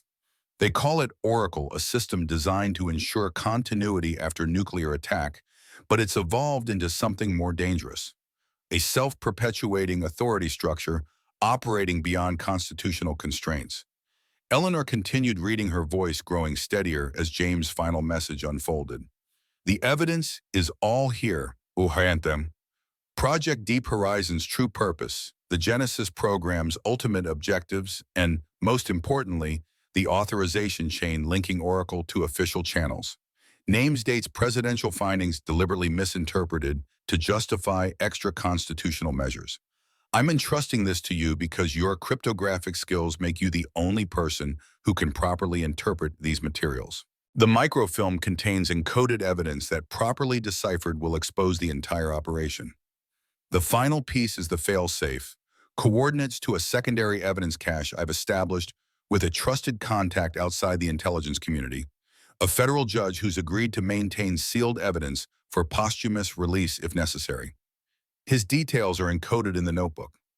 I don't know what they'll tell you about my death, but know this: everything I've done was to protect our nation from enemies, both foreign and domestic, including those who believe they're patriots while undermining the very principles they claim to defend. All my love eternally, James. The weight of James's final message hung in the cold air. 21 years after his death, his voice reached across time with remarkable prescience, anticipating the very conspiracy they now faced. He knew. Even then, he understood what Oracle would become. And he created an insurance policy they never discovered. Eleanor examined the microfilm and notebook with professional assessment. Her years of cryptanalysis experience immediately recognizing the sophisticated encoding systems. These are NSA-grade encryption protocols, but with personal modifications. James used our private cipher as the foundation. I can decode this, but it will take time. Time we may not have. Wilson's containment teams will have tracked us by now. Then we work while moving. The decryption sequence requires specialized equipment, but I can access what we need through former colleagues, still at the Arlington Cryptography Division. Is that wise if Oracle has the infiltration capacity these documents suggest? Not everyone in the intelligence community is compromised. There are still people who put Constitution above agency, oath above expediency. The Adirondack Sanctuary had served its purpose, yielding the insurance policy James Matthews had left for precisely this contingency. As they prepared to depart, Eleanor took a final look at the cabin that had contained so many memories. James knew this might happen. He saw the pattern forming even then. He was trying to protect you.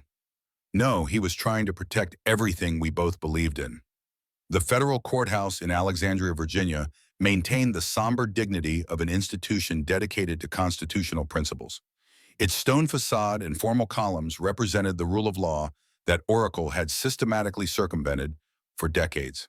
Inside, Judge Thomas Harrington reviewed the evidence presented with the measured consideration of his 40 years on the federal bench. At 83, he represented the old guard of the judiciary, appointed during a different era, beholden to no political faction and fiercely protective of constitutional boundaries. Colonel Matthews approached me in 1972, shortly before his death. He presented compelling evidence of intelligence operations exceeding their legal authorization. I agreed to maintain sealed records for potential posthumous disclosure under specific circumstances.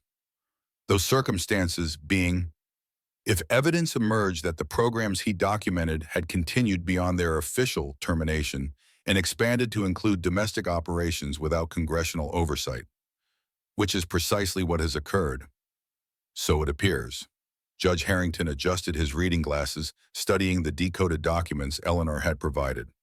The Oracle authorization chain is particularly disturbing. Presidential directives, interpreted far beyond their intended scope, funding channels, deliberately obscured oversight committees provided with fragmentary information insufficient for meaningful review. This represents a fundamental breach of constitutional separation of powers. Indeed, though the national security implications are equally consequential, exposing these operations without proper consideration could undermine legitimate security frameworks, which is why we're seeking a controlled judicial review rather than public disclosure. Judge Harrington nodded approval at this approach. A special grand jury with appropriate security clearances, independent prosecutorial authority, and most importantly, direct presidential notification outside standard intelligence channels. Can such a notification be secured without alerting Oracle assets? The president's outer security circle includes military personnel outside the intelligence community command structure. I have contacts dating back 3 administrations who can ensure direct delivery. The judicial mechanism represented their best hope for addressing Oracle without triggering the collapse of legitimate national security structures. A surgical excision rather than a demolition. The evidence James compiled, combined with what we've recovered from Deep Horizon, presents a comprehensive case. But the most damning elements involve current operations. The continued development of genetically engineered assets for placement within government structures. You're referring to the boy, Jamie. He represents the culmination of the Genesis program. Living evidence of unauthorized human experimentation, genetic manipulation, and memory implantation. His testimony would be central to any prosecution. His safety is our paramount concern. Oracle will make extraordinary efforts to recapture or eliminate him. Then his location must remain compartmentalized. Even within this proceeding, the gears of justice began turning, slowly, deliberately, with the measured pace of an institution designed for careful consideration rather than expedient action. Judge Harrington initiated the special judicial review process while maintaining absolute secrecy regarding the specific evidence being examined. Meanwhile, the intelligence community continued its containment operation. The Deep Horizon facility had been completely sanitized and all evidence removed or destroyed. The Pine Ridge quarantine zone remained in effect. Local residents compensated for temporary relocation while environmental hazard assessment continued. Official channels reported that the rogue investigation had been contained, all materials secured, all witnesses debriefed. Director Wilson provided assurances to congressional oversight committees that national security had been preserved without compromising legal boundaries. But beneath this surface narrative, a different reality unfolded. Eleanor Matthews worked tirelessly to decode the remaining microfilm evidence, each layer revealing new aspects of Oracle's structure and objectives. Hayes coordinated with his military intelligence contacts, establishing secure communications channels outside standard protocols. Bennett and Reed maintained their official duties while quietly gathering supporting evidence from FBI archives. The judicial process advanced methodically, each step carefully insulated from potential Oracle surveillance.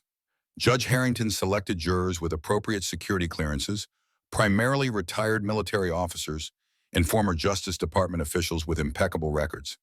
And at a secure location known only to a handful of individuals, Jamie continued his remarkable developmental journey, learning to distinguish between implanted memories and genuine experiences, between programmed responses and authentic choices. The memories are becoming clearer. I can separate them now, which belong to James, which were synthetically created, which are truly mine. That's remarkable progress. The neurologist said it might take months to develop that kind of cognitive differentiation. They didn't account for accelerated neural pathway development, part of the Genesis modifications. Does it bother you, knowing these abilities came from artificial intervention? Does it bother you that your analytical skills came from NSA training? We're all shaped by forces beyond our control. The question is what we do with what we're given. Jamie's philosophical perspective belied his apparent age, a manifestation of accelerated cognitive development combined with James Matthews's implanted wisdom. Despite his awareness of his artificial origins, he was developing a distinct identity, neither a clone of James nor merely a product of Genesis, but something entirely unique. What happens when this is over, if Oracle is exposed and dismantled? I don't know. There's no precedent for someone like me. You'll stay with me. We'll figure it out together. They won't just let me go. I represent too much. Evidence scientific breakthrough security risk. They'll never stop trying to reclaim me. Then we'll never stop keeping you safe. The special grand jury proceedings continued in absolute secrecy, the evidence mounting day by day. James Matthews' foresight proved remarkable. The documentation he'd hidden at the Adirondack cabin provided the historical foundation, while the materials recovered from Deep Horizon confirmed the program's continuation into the present. Judge Harrington prepared the sealed indictments, each representing a link in the Oracle authorization chain. The charges were unprecedented in American jurisprudence: conspiracy against constitutional governance, unauthorized human experimentation, illegal domestic surveillance, and multiple counts of homicide in the pursuit of classified programs. The final step approached: direct presidential notification bypassing all standard intelligence channels to reach the commander-in-chief directly. Judge Harrington arranged the secure communication through military channels he personally trusted, ensuring the evidence would reach the president without interception. But Oracle had not survived for decades by being easily outmaneuvered. Its detection systems monitored for precisely such judicial anomalies, its assets positioned throughout government, prepared for containment procedures. The first sign came when Bennett identified surveillance teams operating outside standard FBI protocols, unmarked units maintaining observation on known associates of the investigation team. Then Reed discovered that his secure communications had been compromised, with false messages inserted into legitimate channels. Hayes reported similar infiltration attempts against military intelligence networks, suggesting a coordinated effort to isolate and neutralize their operation before the presidential notification could be delivered.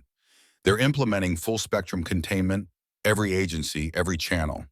How did they identify the judicial proceeding? The grand jury was completely compartmentalized. They didn't need to identify specifics, just recognize patterns of unusual judicial activity involving cleared personnel. We need to accelerate the timeline, get the evidence package to the president immediately. The established delivery channel has been compromised. Military courier routes are under surveillance. Then we create a new channel, one they wouldn't anticipate. The decisive moment approached, Oracle's containment operation tightening around them while their evidence package remained undelivered. The constitutional mechanism they'd carefully constructed now faced its ultimate test against a system designed to operate beyond such constraints. The secure facility where Jamie remained under protection suddenly lost external communications, a sophisticated electronic warfare attack isolating it from all outside contact. Simultaneously, surveillance detected multiple teams converging on the location, their tactical approach suggesting specialized extraction capabilities. Oracle recovery teams, 3 separate units, coordinated approach. How did they locate him? The protection protocols were completely compartmentalized. Someone in the protection detail must be compromised, or the facility security itself. We need immediate extraction. Alternative route, minimal personnel. The delivery to the president takes priority. Without that, nothing else matters. The dual crises forced an impossible choice: secure Jamie's safety or ensure the evidence reached the president. The Oracle containment operation had deliberately created this dilemma, forcing them to divide their already limited resources. Eleanor made the decision without hesitation. I'll take Jamie. You ensure the evidence reaches the president. The Oracle teams are specifically trained for asset recovery. You can't outmaneuver them alone. I'm not alone.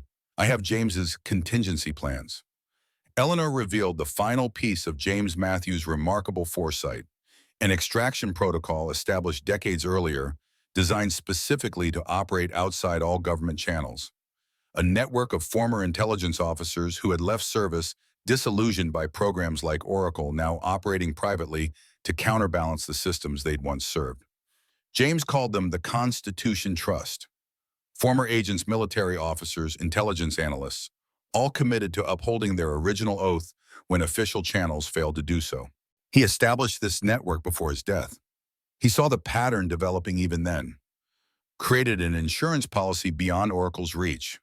The extraction plan activated through channels untouched for decades, analog communications, personal recognition codes, operational procedures designed specifically to counter intelligence community tactics. Within hours, Jamie was secured and transported through a series of handoffs that left no electronic signature, no surveillance trail. Meanwhile, the evidence package to the president faced its own gauntlet. Every standard delivery channel had been compromised or was under direct surveillance. Oracle's containment operation had effectively isolated the White House from receiving unauthorized intelligence. The solution came from an unexpected source: Judge Harrington himself. The president's scheduled public appearance at Arlington National Cemetery tomorrow morning, laying a wreath at the tomb of the unknown soldier. Security will be extraordinary, every approach monitored. Not every approach. I served with the current chairman of the Joint Chiefs in Vietnam. He attends these ceremonies as protocol requires, and he receives direct access to the president without intermediaries.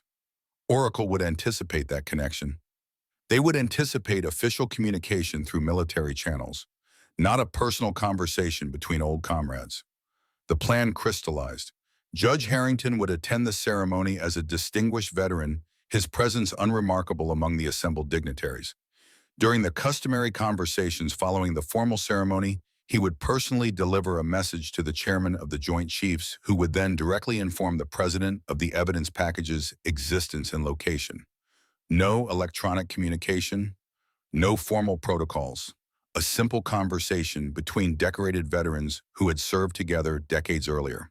The morning dawned clear and cold as the president's motorcade arrived at Arlington National Cemetery. The ceremony proceeded with traditional solemnity, the wreath placement, the moment of silence, the playing of taps echoing across the hallowed grounds. Following the formal ceremony, the customary mingling of officials and distinguished guests created the opportunity Judge Harrington had anticipated.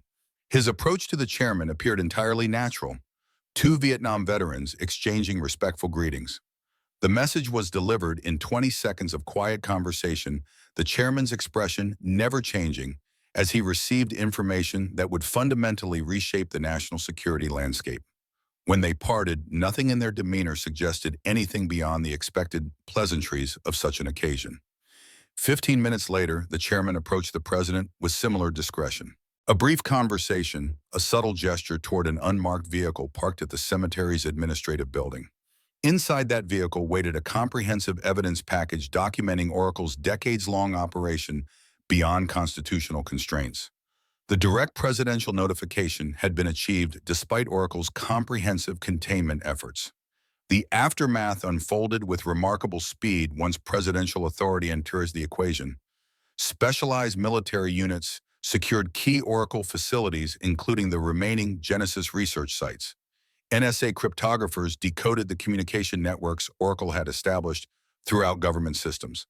FBI counterintelligence teams identified and contained compromised personnel.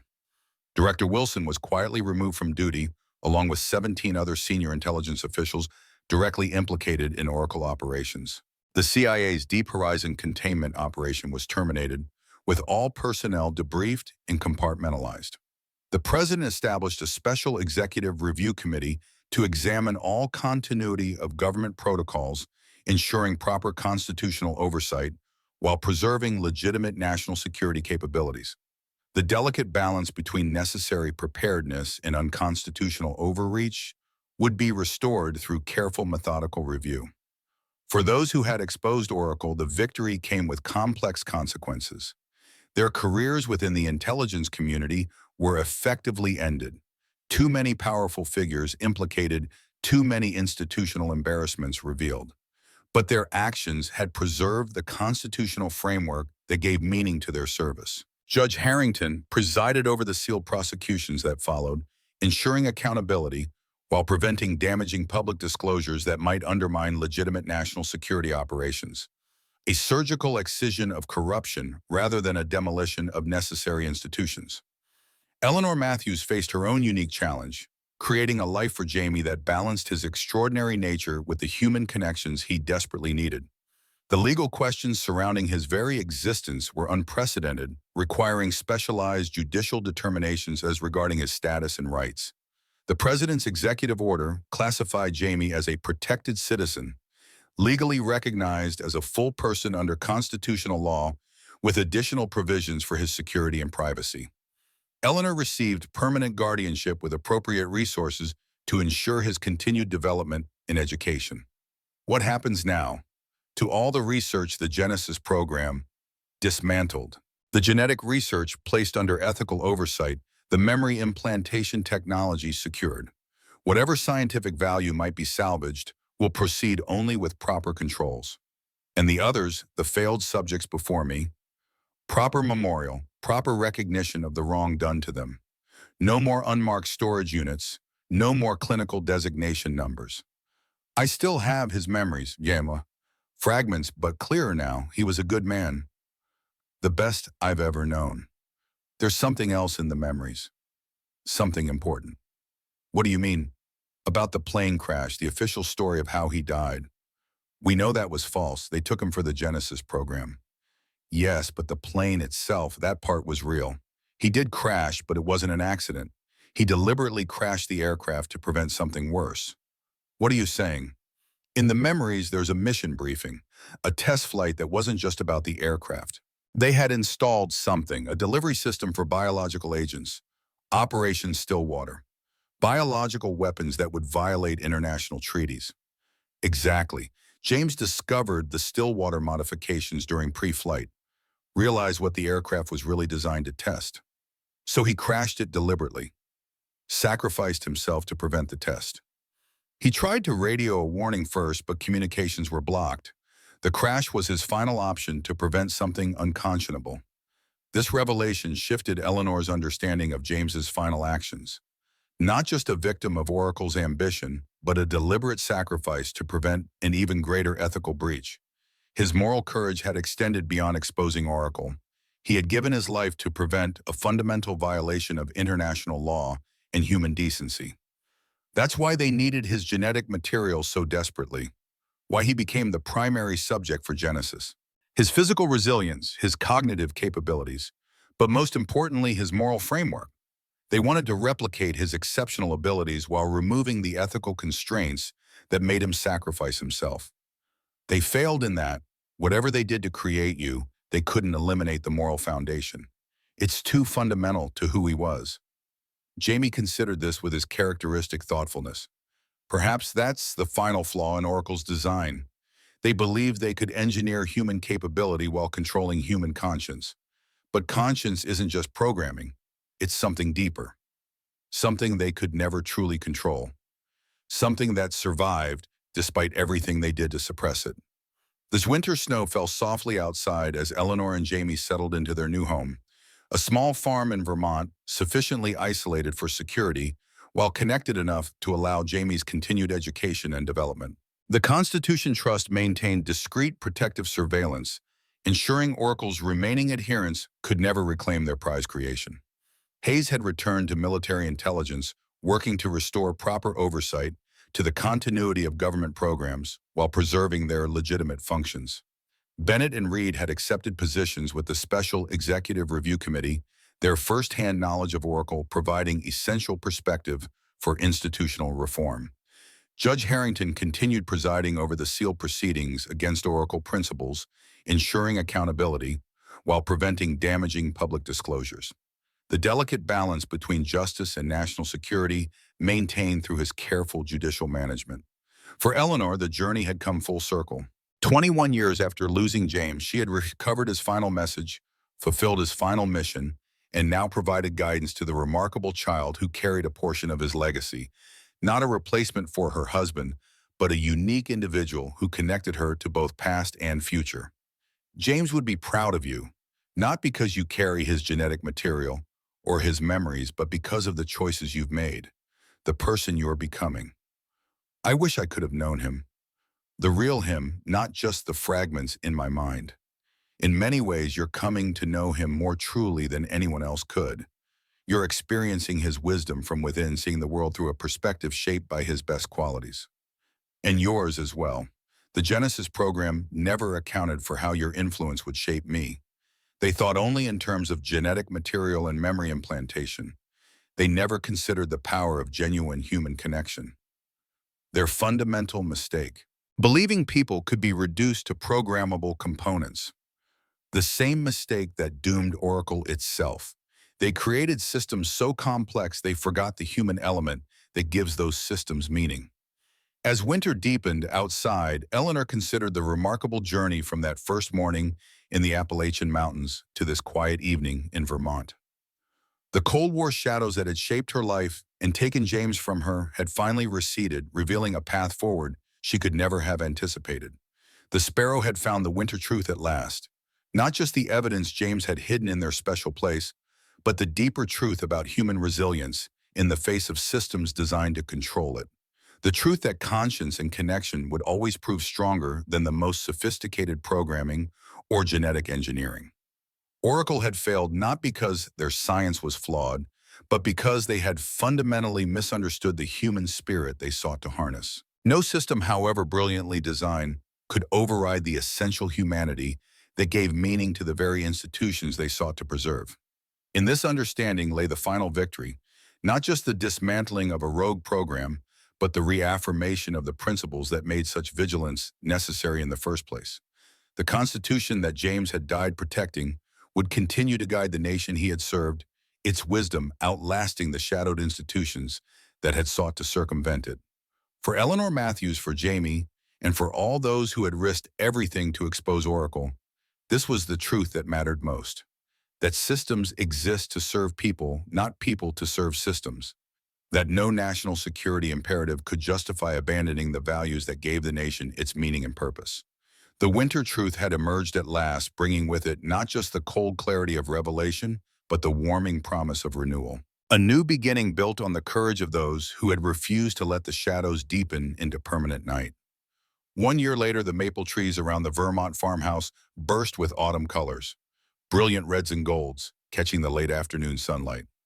Eleanor Matthews stood on the porch watching Jamie split firewood with the precise, efficient movements that characterized everything he did. Though only 13 in physical appearance, his developing maturity reflected both his accelerated genesis and the extraordinary journey of the past year. The official histories would never record what truly happened at Deep Horizon.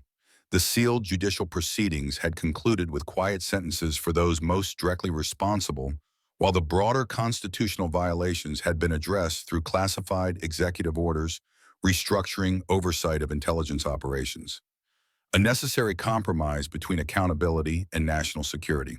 In Washington, the President's Special Committee on Intelligence Oversight had implemented comprehensive reforms to prevent similar abuses.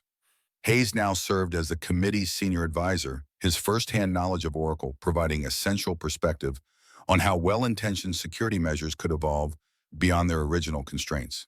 Bennett and Reed had returned to their respective agencies, carrying the lessons of Oracle into their daily operations, ensuring vigilance against similar overreach. Judge Harrington had retired from the bench after completing the Oracle prosecutions, his final service to a constitution he had defended throughout his distinguished career. His sealed records would remain in judicial custody, a silent guardian against future attempts to circumvent proper oversight. For Eleanor and Jamie, the path forward had been more personal. The farmhouse provided both security and a sense of normalcy, a place where Jamie could continue his unique developmental journey while establishing genuine connections with the world around him. Local schools had been supplemented with specialized tutoring, allowing him to balance his accelerated cognitive abilities with appropriate social experiences. The Constitution Trust maintained its discreet protective presence, a network of veterans committed to preserving the principles they had sworn to defend. Their unofficial guardianship represented the best tradition of American service, the understanding that the oath to protect the Constitution sometimes required action outside official channels. James Matthews had been posthumously recognized through a confidential presidential citation acknowledging his sacrifice to prevent Operation Stillwater and his foresight in establishing the evidence chain that ultimately exposed Oracle. The citation would remain classified, but Eleanor kept it beside his photograph, tangible recognition of his extraordinary courage and commitment. The Cold War that had shaped their lives had ended decades ago, but its shadows had lingered in programs like Oracle, the belief that existential threats justified extraordinary measures. The challenge of democratic governance had always been balancing security with liberty, preparedness with principle. Oracle had failed that test, sacrificing constitutional foundations for operational expediency. Yet even in that failure lay important lessons about institutional humility and the essential role of proper oversight. The remarkable technologies developed through Genesis, genetic therapies, cognitive enhancement techniques, memory integration processes, were now proceeding under strict ethical guidelines, their potential benefits channeled toward legitimate medical applications rather than covert human engineering. Jamie represented both the danger of unconstrained research and the resilience of human dignity. Created as an asset, he had emerged as a person, in unique, autonomous, capable of choices that transcended his artificial origins. His journey from program subject to independent individual reflected the fundamental American promise of self-determination. For Eleanor, the year had brought a measure of peace after decades of unresolved grief. Understanding James's final actions, completing his mission to expose Oracle, and now guiding Jamie's development had transformed her loss into purposeful continuation, not closure. That word suggested an ending. This was something different, a meaningful integration of past and present. As winter approached once again, Eleanor and Jamie prepared for their annual visit to Arlington National Cemetery. Though James Matthews' actual remains had never been recovered, a memorial stone had been placed in the section reserved for aviation casualties. Their private ceremony, attended only by those who knew the full truth, would honor not just James but all those who had sacrificed in serving principles larger than themselves. The American experiment continued, imperfect but resilient. Systems would still fail. Institutions would still exceed their proper boundaries. The tension between security and liberty would never fully resolve. But the constitutional framework remained strengthened rather than weakened by confronting its vulnerabilities. The lessons of Oracle would inform a wiser approach to national security, one that recognized that the values being protected gave meaning to the protection itself. As the first snow dusted the Vermont hillsides, Eleanor and Jamie looked toward the future with cautious optimism. There would be challenges ahead: Jamie's accelerated development, the continuing security concerns, the complex legal questions surrounding his status. But they would face them together, guided by the same principles that had exposed Oracle: courage, integrity, and the unwavering belief that systems exist to serve people, not people to serve systems. The winter truth had emerged from Cold War shadows, and in that truth lay not just reckoning with the past, but the foundation for moving forward, wiser, more vigilant, and deeply committed to the constitutional principles that had withstood yet another test of their enduring strength.